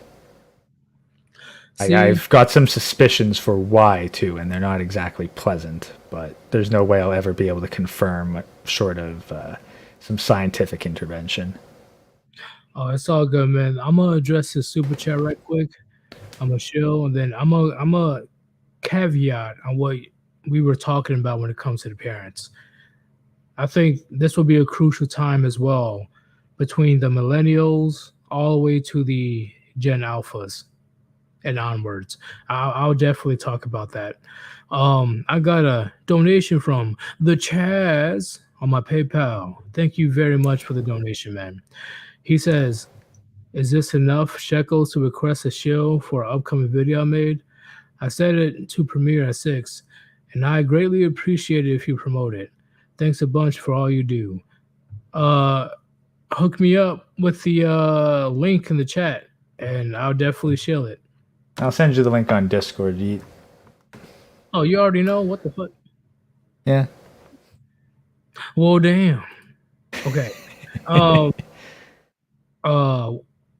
Before we continue, if you want to support your boy Sir Yeetus and the Warband, the two links on top of the chat are the best possible way to donate: Cash App or PayPal, because the money will go directly to me immediately. But you can also do Super Chat or Super Thanks. Any type of donation is appreciated, but if you cannot donate, it's not a big deal. Whatever. Just continue to listen to me and Gray's ramblings. So when it comes to the parent thing, right? Unlike the people of the past, the millennials all the way up until Gen Z/Gen Alphas, there's concrete proof when it comes to smartphones and the internet, where it'll be a lot more difficult for the parents to hide their past. What do you have to say about that? Yeah, that's definitely a huge factor because Facebook is a thing. I don't think that parents really realize the double-edged sword of being friends with their kid on Facebook. If you got a face, like, because nowadays, chances are there's parents with Facebook accounts older than their children who also are on Facebook and using it. Agreed. And now that I see the people around my age are, settling down and getting more kids and all that stuff, especially the few women that I know, I feel very bad for the kids, especially if they in the future decide to browse their mother's social media. They will be completely traumatized. Finds her not safe for work Instagram page. Literally, this woman has two daughters, and she, for the longest time, especially 10 years ago, was constantly doing provocative sexual dances, especially twerking whenever she possibly can. Yes, this is your mother, unfortunately. You know, and what if the children's friends get a hold of these videos? You already know that these kids be like, "Hey, yo, let me hit, bro. Hey, yo, let me go ahead and let me go hit up your mother, man. Like, let me go ahead and see what your mother do. See what her mouth do. Blah blah blah." That's why I got no respect for women that put all this provocative bullshit on social media and they turn around, they say they want to be a mother. They're literally setting up their kids to be bullied into oblivion. And there's no turning back from that. And I believe there will be severe consequences when it comes to this situation. What do I say about that? Yeah, like that's the thing. Your social media is all your dirty laundry. Like, it used to be, oh, don't post anything on social media that you wouldn't show your boss. Now it's like, don't put anything on social media that you don't want your kids to find. It's like, well, I don't have kids. Well, you're going to delete your social media account when you do? Because otherwise, yeah, they're going to find it. Yeah, because of us and like countless other men out there, our social media is squeaky clean. In fact, I never posted shit on my social media in years. I mean years. Because what's the fucking point? Why do I have to air out every single little fucking thing that happens in my life? That makes no sense. But you already know, especially after that stream that we did when it comes to social media being a woman's diary. They just can't help it. They just can't help but air their dirty laundry to millions of people. What did it say? Yeah, like, and that's the other thing. Like, you look at so many of their social media things. Like, honestly, I'm positive that right now in elementary school, like the most popular way to bully like another student is to find their parents' social media page. Easy. And God forbid they're able to find her OnlyFans page. Oh, that'd be bad. Oh. Yeah, and like honestly, it's like you start with the Facebook, and then you go to the Instagram. You find the one post that links to the other Instagram, and then from that Instagram it links to the OnlyFans. Doesn't matter if it's a defunct page. Doesn't matter if it's still not active. The very fact that you once had an OnlyFans account, and this is just baseline savviness.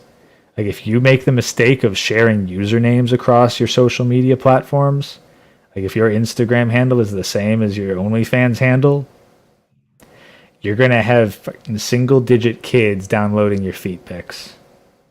And once again, gentlemen, you wonder why are you and Gray talking about this right now? Because it affects you too, gentlemen. Okay, when it comes to the topic of this video on how things are not the same throughout history, right? This is very brand new. Not only that your kid will be affected, you will be affected as well for even planting your seed inside her in the first place. Your reputation will be tied into her. It is what it is. You can't escape that.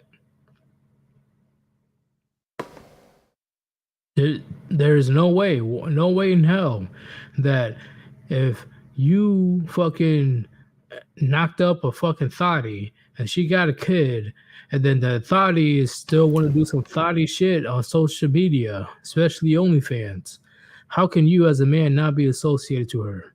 How can you as a man not going to be judged to oblivion on why the child is still living with a thotty McThot?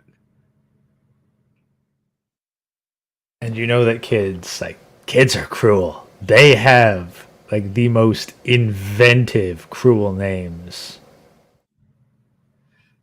Yeah, kids are the fucking worst. Jesus Christ. Ugh. Ugh. Kids are just, man. They catch me off guard sometimes. I'm like, you did not just say that. Yeah, actually, I heard this from Stephen King because he later put it in one of his books. The darkest joke that he ever heard was from a child. Why did the dead baby cross the road? Why? Because it was stapled to the chicken.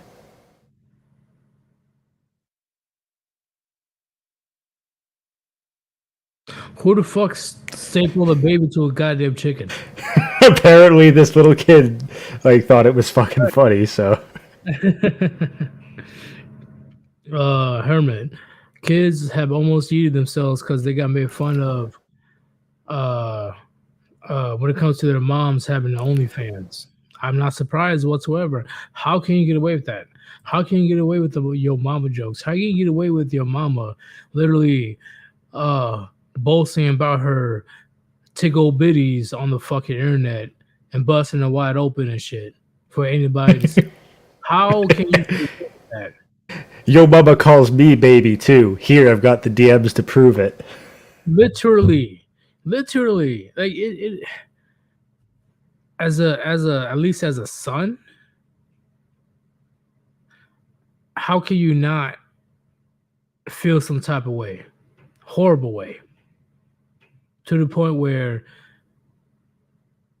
there will be people in the future that'll be doing some hella damage in society. And meanwhile, if you're a girl, chances are you've been propositioned for multi-generational service more than once. Because once again, gentlemen, there's already countless cases out there, believe it or not, that there's a mother and daughter collaboration throughout social media, especially OnlyFans. They did a documentary on that shit. If you watch Think Before You Sleep, you know what I'm talking about. Mothers and daughters are doing provocative sexual shit together. How demonic and sick that shit is. Damn. I guarantee honestly, I'd say that having an OnlyFans in of itself should be an ironclad case for not having child custody. that mother will be fucking banished from my family forever. No contact with the daughter, no contact with nobody. This is why I said, gentlemen, I don't give a fuck if it's my own daughter. If she wants to promote that OnlyFans fucking the adult industry bullshit, go ahead and do it. Doesn't mean you're part of the family anymore. I mean, heck, after what I've seen, if I find out that they got a subscription to Vice or some kind of shit, that's already putting them on thin fucking ice. You're not wrong. Vice is definitely a horrible goddamn journalism or news source.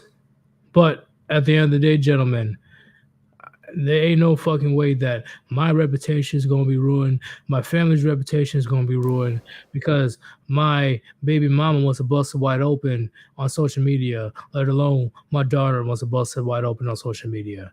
Go ahead and do it, but I'm going to let you know right now, you're not going to be carrying my name. No. Fuck that. Because especially as a father, I'm sure at that point, you work too damn hard for your selfish ass fucking daughter and mother to ruin your goddamn legacy. Fuck that. I guarantee you, in the future, if I have some interview, why'd you cut off your daughter and mother? Because they're fucking hoes. Why would I want a bunch of hoes in my fucking family? What's so hard to think about that? Honestly, the first guy that's able to get a reliable anonymous surrogacy program for men where the mother doesn't get contact with the child afterwards. I mean, come on, they'll give up the kids for fucking abortion after carrying them for 9 months. Surely they'd give them up to a man who's given them a fucking paycheck. The first guy to actually set that up and get it operational is going to make a fucking mint. Oh yeah, it's never for free. See, that's what a lot of men, newcomers, because I'm sure majority of you guys know what I'm talking about. Whenever you deal with a woman, any type of interaction is not for free. I repeat, whenever you deal with a woman, any type of interaction is not for free. Do She's you agree? always like, if she doesn't get some benefit out of you, she will not associate with you. Now, and here's the thing: in the case of the Chad and Tyrone, they are getting the chemical high. It's basically the interaction itself gives them a drug high. But if you are not being their dancing drug monkey, then yeah, you're going to have to give up some kind of resource that they find valuable in order for continued association. Agree. What was that law? Brifault's law. Yeah, Briffelt's law.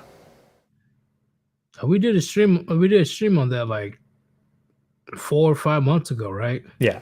Now, and again, I stand by what I said then. Like Briffelt's law only applies in in a modern civilized society. The woman does not have a say on who she associates with if there's no like male police force or protection system for her. Well, what I learned since then, I agree.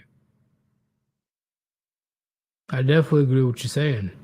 You're definitely not wrong whatsoever. Because once again, right? Like if gets crazy, and let's say that the Middle East is like, yeah, we're gonna take over America, and they took over America. Yeah, the Brifault's law doesn't apply because, especially if shit hits the fan, and then there's barbarians at the gate, women, for the most part, will not have a choice. No choice. So I definitely agree with you saying, Gray. Brifault's law is definitely a great theory, complete like a amazing theory, but it will only work in a modern era. Yeah, it only works in, at the very least, first, maybe second world countries. But Agreed. And a lot of because gentlemen, they honestly, probably because the alternative, it would actually get reversed in those other societies, like where the man can derive no benefit from the woman, no association would take place. that's new. Like that would be like that's what would happen, like in a less matriarchal society, like where you didn't have the government bending over backwards to provide every ounce of security for women. And even then, the government, the male government, they only do that because they see a benefit from having a whole bunch of women dependent on them. At the end of the day, it is the men determining the level of association. If the government did not think that there was any benefit to having a whole bunch of women dependent on them, then they wouldn't give all these perks and breaks and protections for women. So, do you believe that today's society is just too comfortable? That's why all the I think it's too comfortable is one thing. I think back to one of the quotes from Dune. Like men trusted their thinking to machines, thinking it would set them free, but it only allowed other men with machines to enslave them. They've gotten comfortable because they sacrificed their freedom for comfort.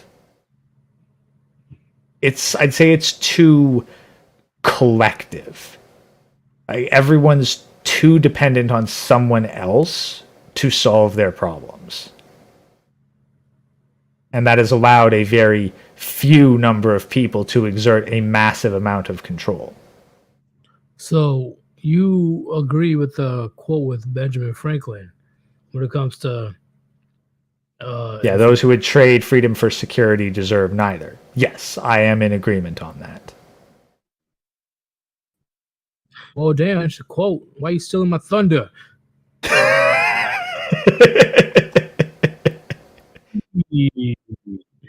Damn, I look like a fucking idiot right now. But you agree with that quote, though, right? Yes. Because I think it's gonna reach that point in the near future. And that's the thing, because especially because these people who they're not like who trade freedom, they're not just trading their freedom, they're trading your freedom too. Agreed. I definitely agree. It is crazy how people are going to let a select few people on Capitol Hill trying to tell the common folk, the masses,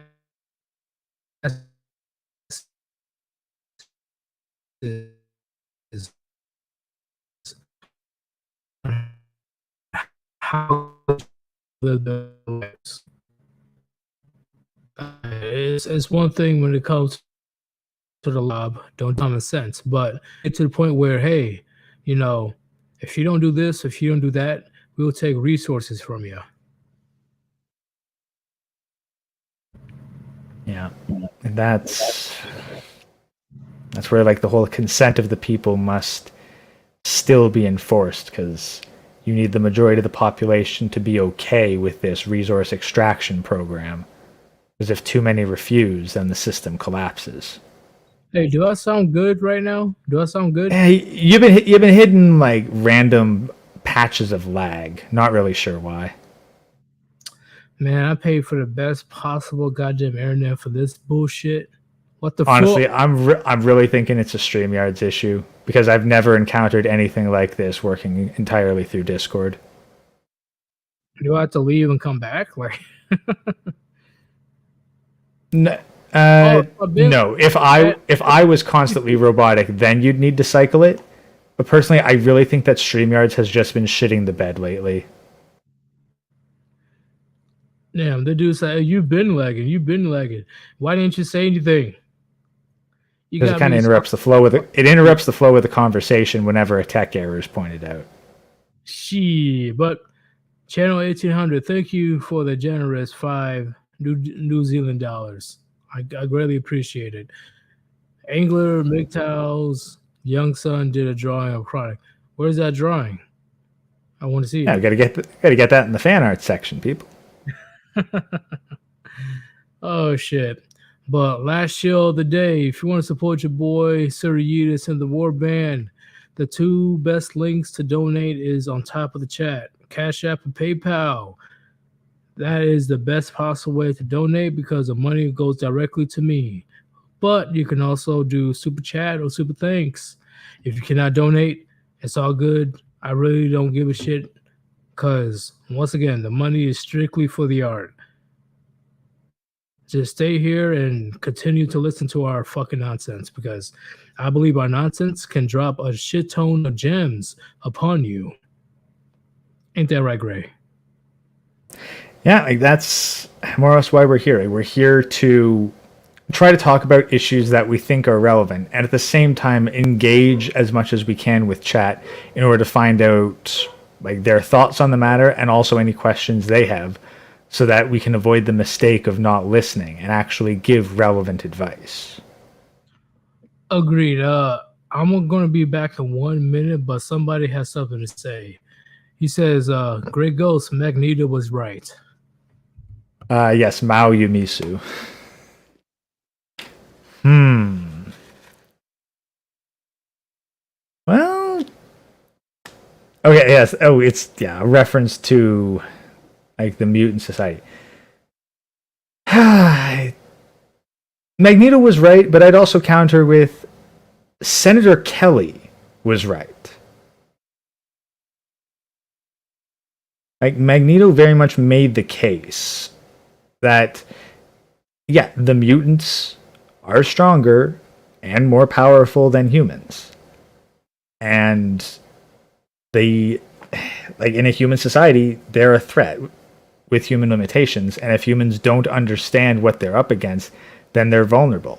It was the second X-Men movie where one dude, Nightcrawler, straight up blitzed his way through the White House and got his hands on the president. Could have taken him out right then and there if he really wanted to.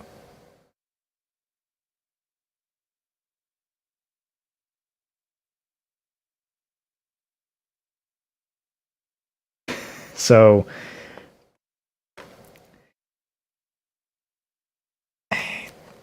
I don't know, like Magneto's, like he's not necessarily wrong in his assessment of how humanity's going to treat them, but at the same time, he's also very much an instigator for the conflict. Like the greatest barrier to any sort of cooperation or even some kind of mutual respect between mutants and humans is Magneto and his constant antagonism. So I don't know the story of Magneto, but yeah, a lot of people, they say they agree with what Magneto's goals and objectives were.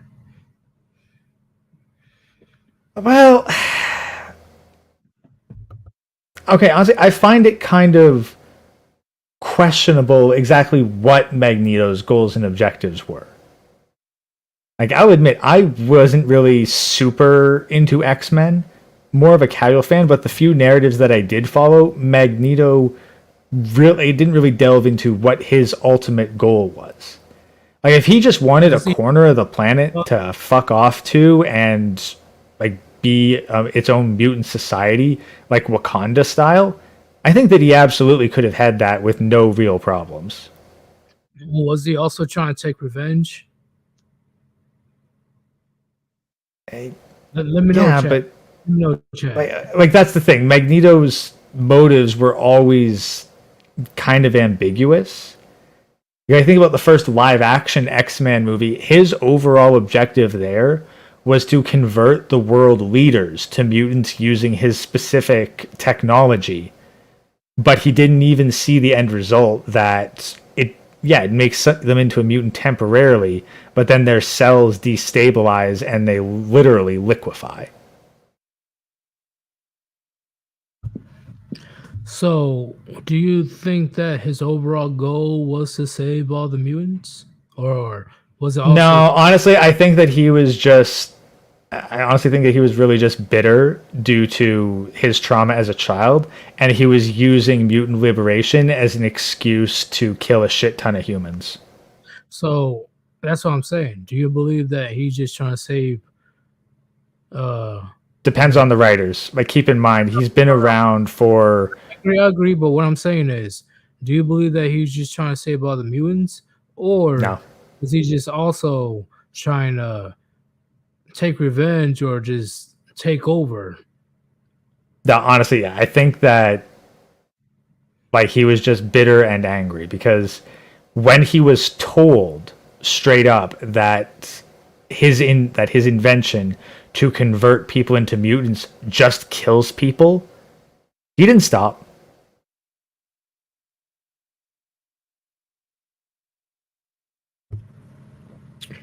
Even though that he is wrong when it comes to not stopping, I don't blame him on why he did what he did based on his past. Okay, but okay, I do, because guess what? The people that he wanted revenge on, they didn't persecute him for being a mutant. They persecuted him, due to a variety of far more complicated reasons than we can realistically get into. Right. But they persecuted him due to his ancestry. And that particular group of people, they lost World War II. They were dealt with. He wasn't going after like the Pinwheel Party. He was going after the entirety of the non-mutant population, including the same people who fought against the Pinwheel Party. And once again, I don't know everything about Magneto. I don't know. But based on my current knowledge, his explanation was he was just trying to protect the mutants. Even though he was a bad guy, that was his, his justification. Yeah. Like, that's the thing. Again, don't trust people's words, trust people's actions. Magneto spent more time trying to destabilize and kill off the human population than he did actively trying to aid mutants. That did add to his trauma. Like, once again, like with the trauma that he had, and you said that it didn't really have anything to do with his powers. No, straight up. Like, No, it was purely like due to the ethnic issues surrounding World War II. He was not persecuted as a child for being a mutant. It was just because of his family's or his heritage. Yeah, like it was because he was part of the Star Once again, Clan. I don't know everything. Like that's the thing. Like Magneto is like he's a member of the Star Clan. You know, the people who were oppressed by the Pinwheel Party. Right. So what drove him to get to that point to even do what he did? Well, as Hermit says, apparently like humans killed his daughter. Which guess what? Statistically, humans are the majority of the population they'll kill. Basically, anyway. I don't know the details. Hold on, let me bring it up. I'm pretty sure the Magneto's family was killed in the Holocaust, but then humans did kill his daughter, and that's when he was not in the concentration camps. That was after the war. What do you mean by that? What do you mean that he was not in the? Did he escape? Let me know, Herman. Did he escape? Yeah, no, he got out probably due to his big magnetic powers because those awakened when he was a kid. Angela MGTOW, he has a couple questions. Oh, here we go. Okay. Why are we talking about fantasy versus reality? Gray, do you find more comfort in fantasy than reality? What? Angler? Okay. We're just speaking on hypotheticals or theories or any type of avenues on why Magneto did what he did. I don't think what you're asking has any correlation of what's going on. Yeah, and I'm not getting into the real life details of this kind of shit because Susan will yeet this channel into the fucking sun if I do. I agree. If I can do the same thing if I wanted to. If I wanted to, yeah, I'll get my own channel yeeted. But you already know how YouTube is. So we're trying to be as much PG as possible. Okay. Hermit. Yeah, he escaped the concentration camps and then he started a family. And then when they found out who he was, they killed his daughter. Understandable. Honestly, okay. Honestly, if it got to that point, I understand why he did what he did. Because in my opinion, I'll be on that pain shit from fucking what's that? Yeah, I'll be on that pain shit from Naruto, right? If I have to suffer, the whole world is gonna have to suffer with me. And they just fucking nonchalant yeet my daughter to heaven. What did I say about that, Gray? Yeah. No, I get it. But at the same time, it's not like yeah, he was on the pain, but that's the thing. If he'd said, I am just straight out trying to take down as many humans as possible because I'm bitter about them killing my daughter, that'd be one thing. But trying to say, oh no, this is for the noble cause of saving mutants, even though most of what I'm going to do is kill off humans, no, that's just justifying and painting your petty revenge with a nice paintbrush to get your self-support. Agreed. And what David said, he said he was tortured to bring out his powers. I'm not surprised that even happened. And what Herman says when it comes to, Magneto's kids were also Quicksilver and Scarlet Witch. I did not know that. This is... And that's the thing. There's also been so many X-Men timelines, like, what exactly is canon to what timeline here? Just keep in mind, like the live action movie, he wasn't tortured to bring out his powers. Like they fucking awakened when he was being separated from his parents and he fucked up a gate. And then of course there's X-Men, and there's Ultimate X-Men, and there's X-Men the animated series. So which canon are you talking about that has accurate Magneto's past? I'm pretty sure that the only comic book character with more backstories than Magneto is Batman. Oh, I thought he was going to keep it with the X-Men. I was thinking about Wolverine. I don't know, Wolverine's been fairly consistent, but it probably is similar boat.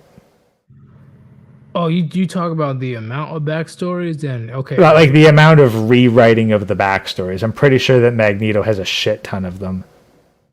Okay, I don't mind, but if his kids if it's canon, if his kids are Quicksilver and Scarlet Witch, I will be beyond fucking shocked. Like this is literally the first time in my life that I found out. Oh no, that's consistent. Really? Yeah, like the whole his daughter was killed thing. I have no idea which daughter or why or any of the context for that. That's in my consumption of X-Men media. That was never a plot point. Wow. Okay, I definitely learned something new today. God damn, nobody told me that Magneto was the father. Holy shit. Well, damn, he definitely produced some very powerful children. Who's the mother? That's the real question. I want to know who the mother is. Same as Jon Snow's mother, probably. Oh, of course, carry on with his shit talking. Magneto's a bitch.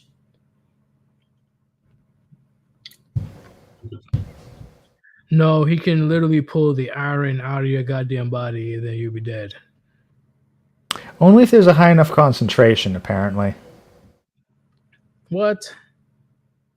Well, that was the thing. Like, in the second X-Men movie when he escapes, like, it's because Mystique injected, like, this security guard with a significant amount of iron so that it was in a quantity low enough that it could pass the metal detector sensor, but it was enough that Magneto was able to make a tiny orb of iron and escape his plastic prison with it. But he's never really been able to manipulate, like, just the iron in your blood ambiently. All right, that definitely makes a lot more sense. Gentlemen, I know we just went left field whatsoever when it comes to our conversations, because I do believe that the Magneto conversation, it was needed, because I did not know these facts that you everybody in the chat was spitting. Like, I'm like, holy shit.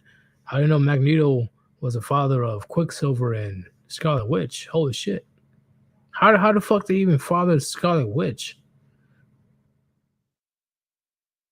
Because Scarlet Witch is a powerful character in itself.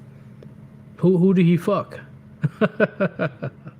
Now, keep in mind, on the other hand, like, I'm pretty sure that Scarlet Witch, like, almost annihilated reality with her powers. So that's the other thing. It's not as though mutants were harmless in that they weren't ticking time bombs that could annihilate all of human civilization by throwing a temper tantrum. So, like, it's not as though Magneto is like, oh no, like, every mutant is completely innocent and the humans have no reason to be persecuting us. Like, no, dude, they have no idea which one of you is going to be relatively harmless and which one of you is going to be a nuclear bomb with an attitude. Was Scarlet Witch wait, who was the person that passed away? I forgot about that movie. Wolverine was trying to get to her with his you're thinking Jean Grey with Phoenix. Yes, Jean Grey. Is she still around or is she dead in the cinematic universe? I have no idea. Like, honestly, like, the Jean Grey Phoenix arc, like, she keeps on going Phoenix and then dying and then coming back or being reincarnated as someone else, or it's all really a plot by Mastermind. That shit gets really weird and complicated. She has a very scary power. Yeah, well, that's the thing. She's basically like telekinesis, and it's just a question of, like, what's the scale of her power. But that's the thing. That is one person, and quite frankly, the only reason that she died at the end of the third X-Men movie, or I believe it was the third X-Men movie, is because, like, she liked Wolverine and wanted him to take her out. There's no reason that she couldn't have completely atomized him the same way that she did Charles. I agree. But at the same time, will she actually kill Wolverine, or over time Wolverine will recover? Honestly, okay, like that's the thing. I'm pretty sure that if anyone was capable of killing Wolverine, straight up atomizing him is a damn good way to do it. Okay. Okay. I Like when you can, like when you have the ability to tear apart, like not just the cells, but the components of the cells with a thought, that will kill Wolverine. He needs at least something left behind in order to regenerate. So when it comes to that point, I think Jean Grey should return unless she's just too OP. Well, that's the thing. Like, there's always there's kind of a separation between Jean Grey and Phoenix, whether it's her being possessed by some kind of spirit, or whether it's a split personality. I can't say, but the point is that is one human. Okay, like seriously, like let me post a real life hypothesis here. What if you were told that there is a chance that a woman will be born with the power to annihilate entire cities at will? Would that not scare the living piss out of you? It would, to the point where I would probably I will hunt that child down. Yeah, and you'd probably support all of humanity cataloging and registering large populations of the human race in order to find that one person that has the ability to wipe out the entire planet at will. Agreed. So, and that's the thing. Magneto getting all pissy, like, mutants, they're volatile. I think Senator Kelly was right. Mutants are fucking dangerous to the rest of the human population, and humans are right to be fucking paranoid about them.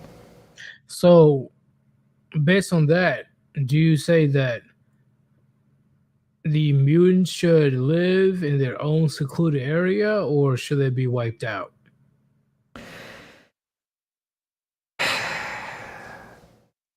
I know it's a complicated question. I know, like the problem is that in the context of the X-Men, the mutants have like the X gene, which is just like you can have two completely normal human parents and then they just have a mutant child. So you're going to get mutants cropping up in the standard human population.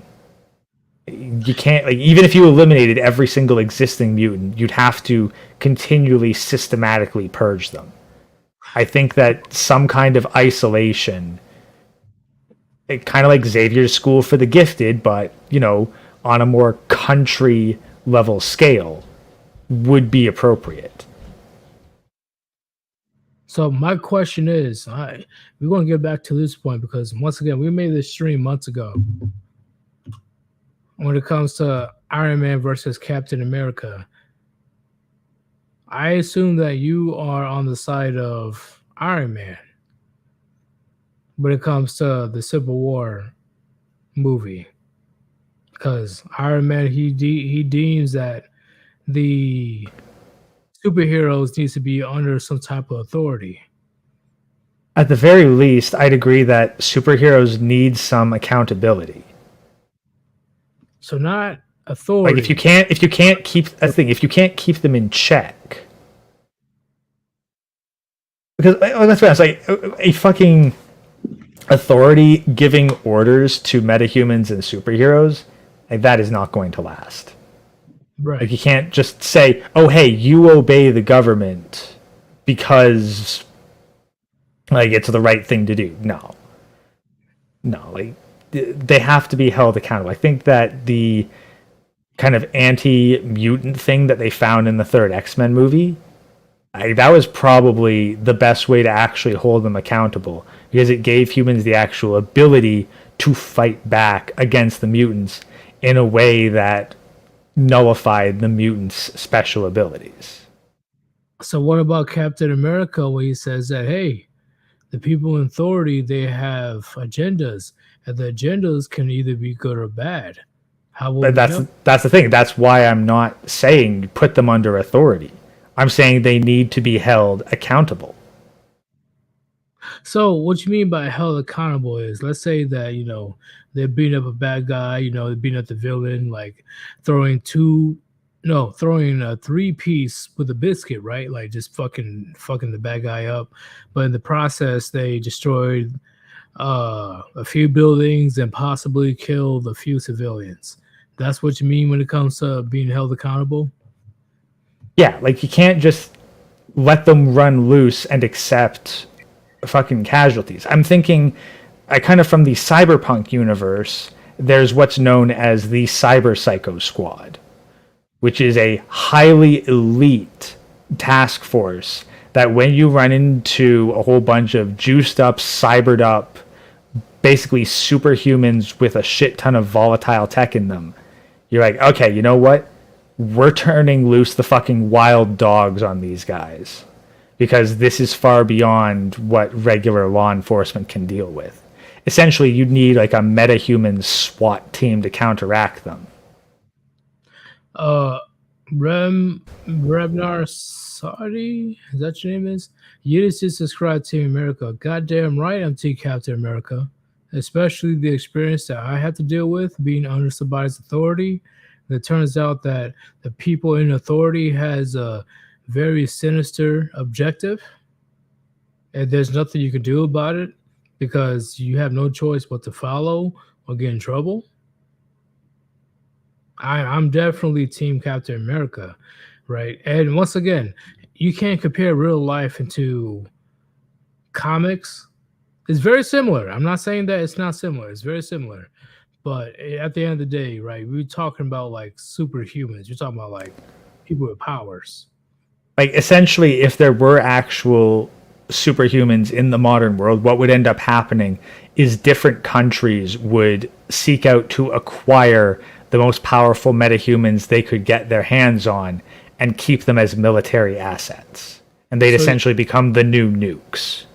So you're saying that they'll be treated very well, they get paid very well, and they'll be treated very good, depending on the country, right? Because I believe that whatever leverage was required, whether it was mercenary or patriotism, whatever it took, countries would do their best. Like if there was a Superman level entity out there, every major country would fucking piss themselves and want to have them at the very least as a deterrent, or they do their damnedest to create their own metahuman counter. They wouldn't just like if you look at like DC, there is no way that the world can be aware of Superman and be okay with his existence primarily being based out of the United States. But at the same time, they have no choice.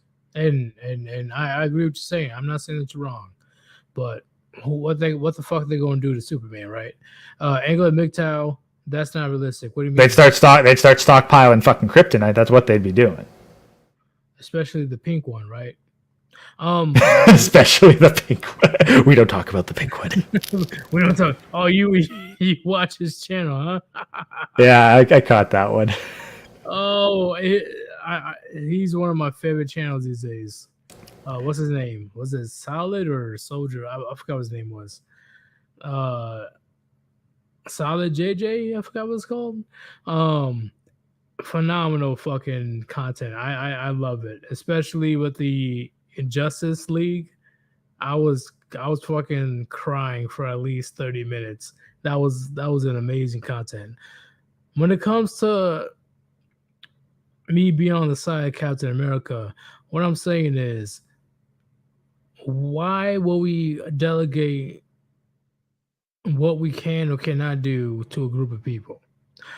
Why can't I'm talking about like the powers to be, not just Congress and represent. No, I'm talking about the select few. Why will we delegate who deserves justice or who does not deserve justice? Who deserves to be saved or who deserves not to be saved? Okay, but here's the thing. But here's the counter to that. If Captain America is going to say that, then by what right does he interfere with anything? Well, what do you mean by that? Like if he's saying, well, I'm not going to like submit to anyone else's authority, it's like, okay, well, then you're going to act entirely on your own. using your own personal sense of justice to determine who deserves to be saved and who deserves to be punished. See, that's why the shit is so fucking. That's why I Like love that's that. why like is it, and that's why I say accountability, not authority. It's like, okay, look, Cap, you can do what you're gonna do. We'll tell you what we want you to do, but we ultimately understand that we can't say no, that we can't say, hey, we're gonna like punish you for not doing what we want. But if you destroy, but if you like fucking kill people or destroy buildings in the pursuit of your own personal justice, then we're gonna send the super cops after you, But and we have every fucking right to do that. see, that's the thing. How the fuck are you just how are you just gonna blame the superheroes for the collateral damage, right? Even though collateral damage is not cool, chat. How are you gonna blame the superheroes for collateral damage for how powerful the villain may be? And to a certain extent, I understand that. Yeah, you can't, but That's where it gets iffy, man. That's where it like gets. that's the I guess because does this stuff happen out of nowhere? Like let me put it this way. Hey, let's use the X-Men again. Charles Xavier, he has the ability to detect any mutant on the planet. He can find them, he can know them, he can understand them, he can know their powers, their locations, anything. In the wheelchair? No, like his Cerebro, like the big room that he goes into when he wants to find mutants anywhere, and he finds them and recruits them. X though, right? Yeah, Professor X. He has this device called Cerebro, which he uses to find mutants anywhere on the planet. Hey, before you continue, Gray, MGTOW, come on, man. What the fuck? I ain't late for shit. You're late. You're late to my shit. Okay, talking about him late. Fucking, he's trolling me. He's been trolling since for like the last 4 or 6 months. I just have to address it right now. Every fucking time he joins the goddamn thing. You're late, Yeetus. You're late. You're late. You are 2 hours and 18 minutes late. Goddamn. Fucking. I know it's you, producer Tim. I know it's you. Yeah.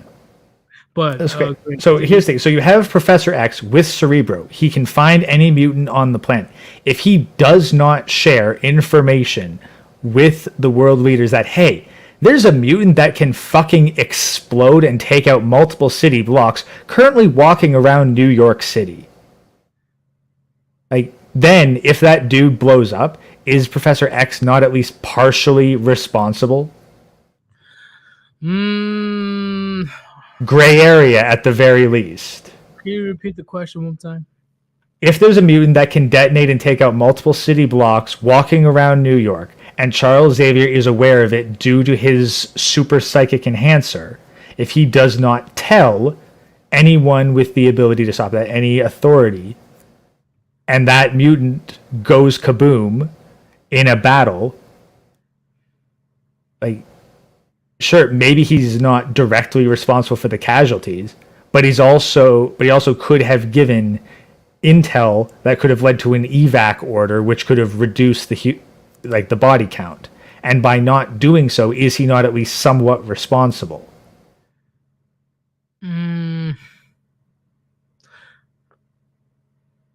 I agree, but at the same time, what's the issue of mutants looking out for their own mutants? The problem is that they still live in a society built, run, and maintained by humans. If it was a mutant, like if they had their own society where it was just mutants dealing with mutants and mutant problems, fine. Like, okay, cool. That's what I'm saying. Like fuck off, get out of human society where y'all are fucking volatile time bombs that have powers beyond the scope and are completely impossible to figure out or track, except by the one guy who apparently knows all this, and he just uses it to recruit for his own personal team. Okay, I'm gonna ask my chat right quick. Everybody in the chat right now, because I think this would be very interesting. Fuck a poll. Put a 1 if you believe that superheroes or super mutants needs to be under some type of authority. Put a 1 in the chat if you believe superheroes or super mutants needs to be under some type of authority.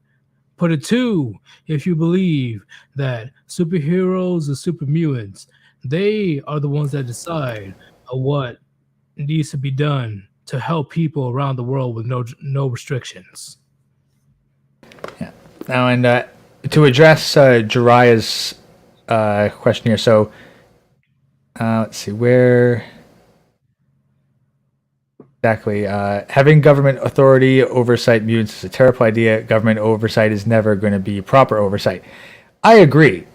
But if you don't give the people some sort of reassurance that the shit will be handled, then you are going to have a whole bunch of vigilantes hunting down mutants in the streets and punishing completely innocent mutants for the sins of those unrelated to them. Agreed. I'm not saying that Gray is wrong. That's not what I'm saying. But I want you guys' opinion. Put a 1 if you believe that people that has that supernatural powers, right? Like the superpowers, should they be under an authoritative structure? Put a 1 in the chat if you believe that superheroes or the mutants needs to be controlled or needs to be delegated by the government or whatever it is. Put a 2 if you believe that superheroes or the mutants, they need to be free in order to have that range of they decide on who needs to be saved or not. So they see something on the news, they see something on social media like, oh shit, there's a bunch of Ethiopian girls that got kidnapped. We need to go over there and save the day. But then the government is like, no, fuck them. Don't worry about them. Right. Okay, and with Dry, can the reassurance not be having mutants being taken in by Xavier or the Avengers and teaching them and them inducting them into orgs that already have the people's trust? Wait, which one's this? Well, for one thing, the X-Men, like Xavier's School for the Gifted is called Xavier's School for the Gifted, not Xavier's Mutant Sanctuary. That is not, like, Xavier and the X-Men are not public knowledge. They're a private, secret organization. The Avengers are public, but they're primarily not mutants, but mutates, or those enhanced by technology. Hey, I gotta address this right quick. David, it's like Putin. Are you just pretending to have control? What do you mean? You talking about the masses or just Putin himself? I'm assuming he means the masses. Because best believe Putin already or always had an iron grip on society in Russia. In fact, he's looking very good right now in Russia when it comes to maintaining the economy and all that propaganda bullshit was happening in Ukraine.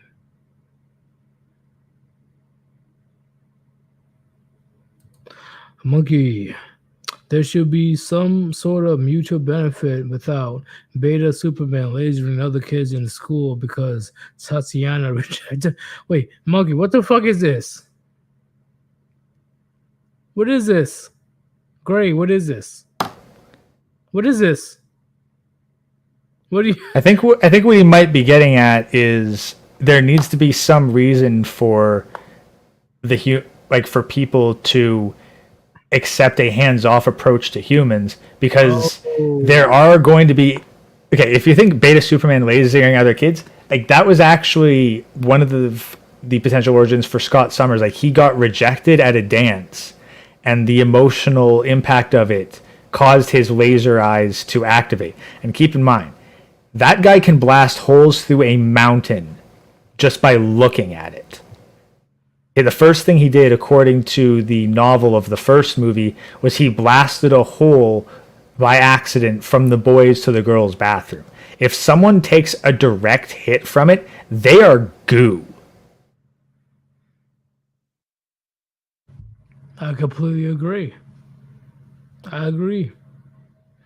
It's just that I had to get an explanation about his comment. I'm like, what do you mean by Yeah. that? So like that's the thing. You have to be like, how are parents supposed to be able to trust their kids going to public school where like it used to be, oh, you got to worry about your kid getting like bullied or maybe shanked. It's like, yeah, now you don't even have to. It's not even like a fucking school shooter you have to worry about. You have to worry about Timmy having a fucking like bout of roid rage during puberty and exploding into spikes during the middle of gym class and impaling all of his classmates and the teacher. Pretty much, I definitely agree.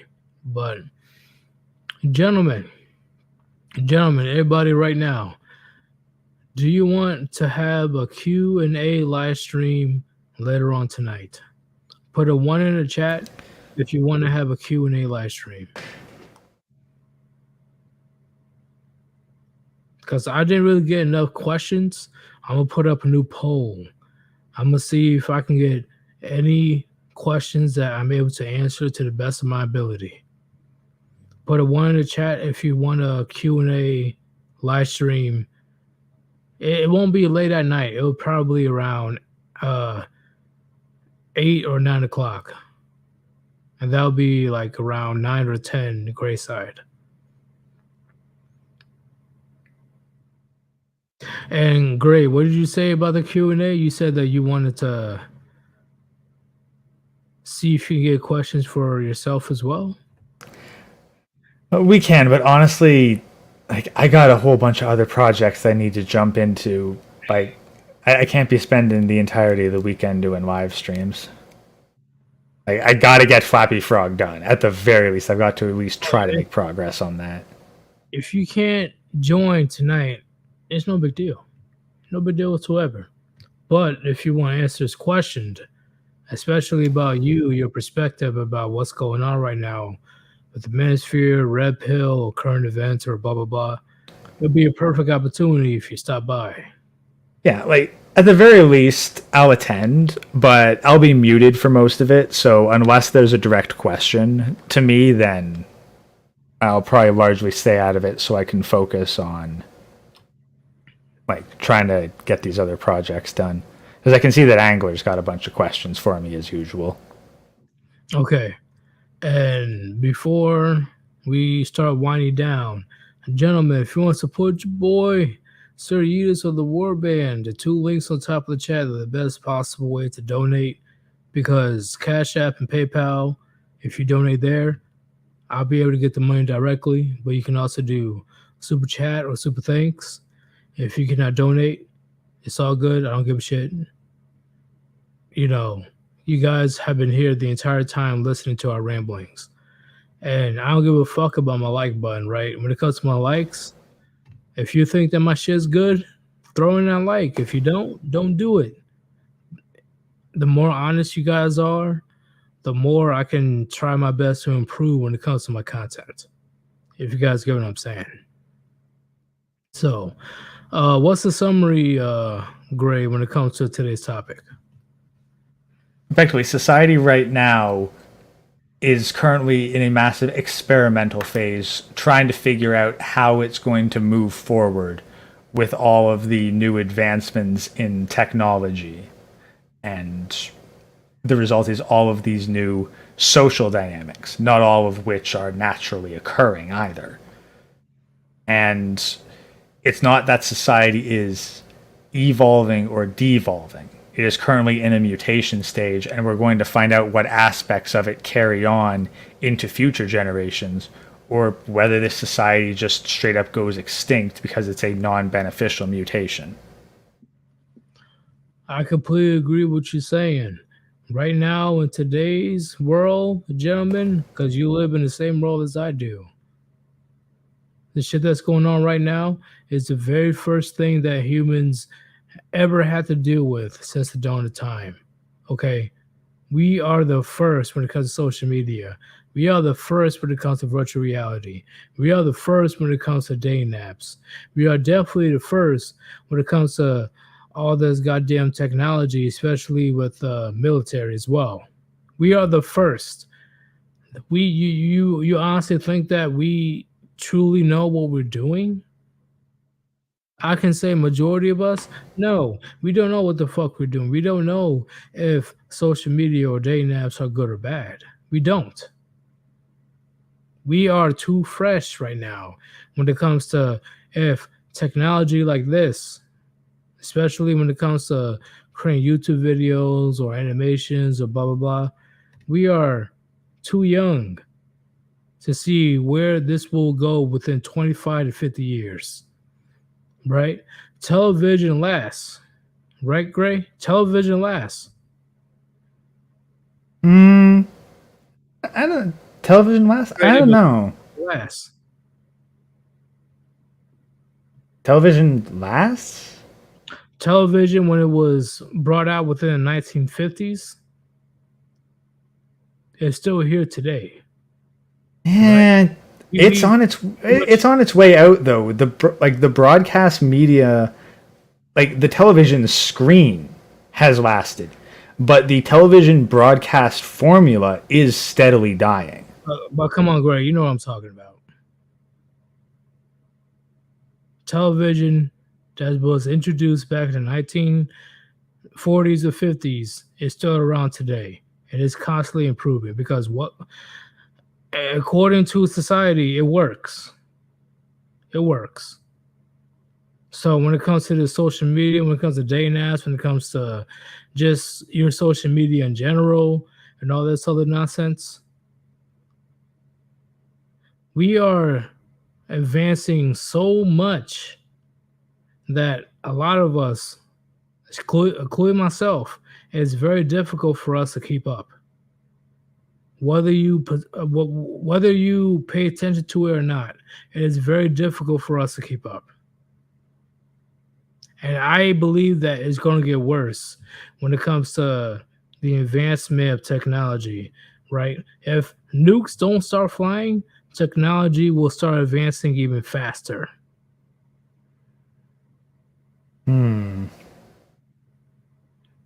What do you have to say about that?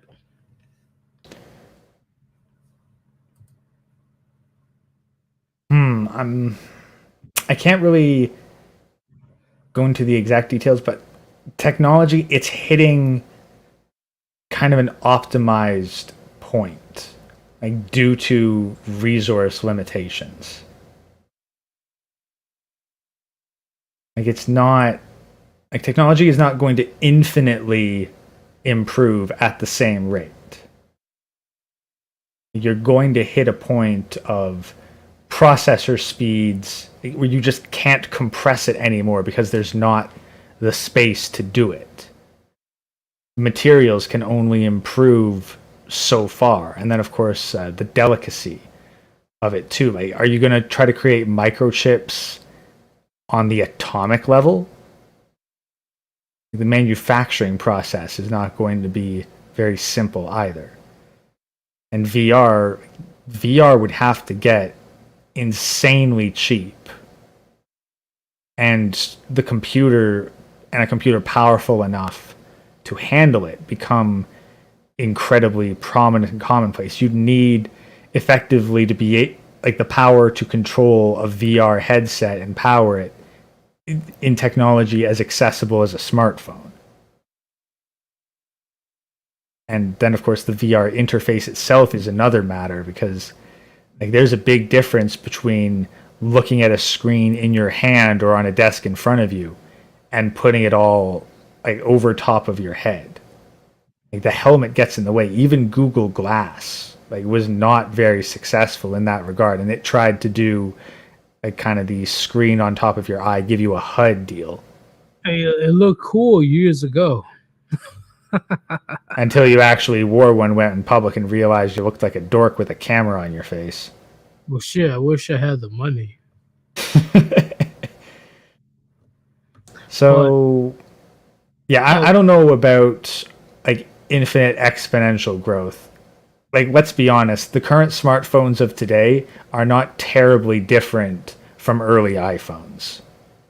No, it's just more powerful, way more powerful. Yeah, more powerful, more complex, and less accessible. That too. Yeah, I agree. I'm going to address Dan Riley. Thank you for the generous $5 donation, man. I definitely appreciate it. Hey, rookie to your channel, but thanks for your message. Any idea where the word yeet was first used? Um, or where it came from? Best of luck to you. Honestly, I believe that word came from a bunch of country farmers. I believe that's where the word originated from. What about you, Gray? No idea. If I first heard it in like the sound bite that you use, like for your video endings, I have no idea about its origin beyond that sound bite. Oh, that's just a random Vine video that happened back in 2015. But For all I know, it started with Vine. I got no clue beyond that. I believe before that happened with a bunch of country slash farmers. I believe that's where that word originated from. I really do believe that. If you can tell me otherwise, chat, let me know. I'm probably wrong, but I do believe wholeheartedly that it came from those type of urban areas. You mean rural areas? Close enough. Rural area. You know I'm sipping some good shit. Leave me alone. Yeah, rural areas. Right. Yeah, I do believe that these country men and women, they're the one that originated the yeet word. Especially when it comes to fishing.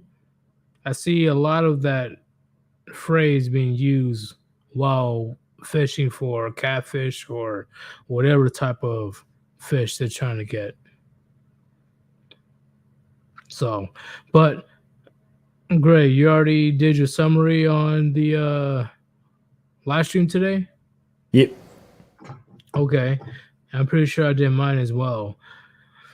Chat, if we have time today, and I'll be in contact with Gray. If we have time, we'll definitely do the Q&A today, because once again, I've never done a Q&A before. This will be my very first time. It's going to be very interesting at that point. Thank you for your maximum participation. Thank you everybody that decided to donate. This is Sir Yeetus and Gray. Thank you for joining this live stream. Hopefully you had a shit ton of gems dropped onto you today. And we are out. Peace. Peace out, Warband.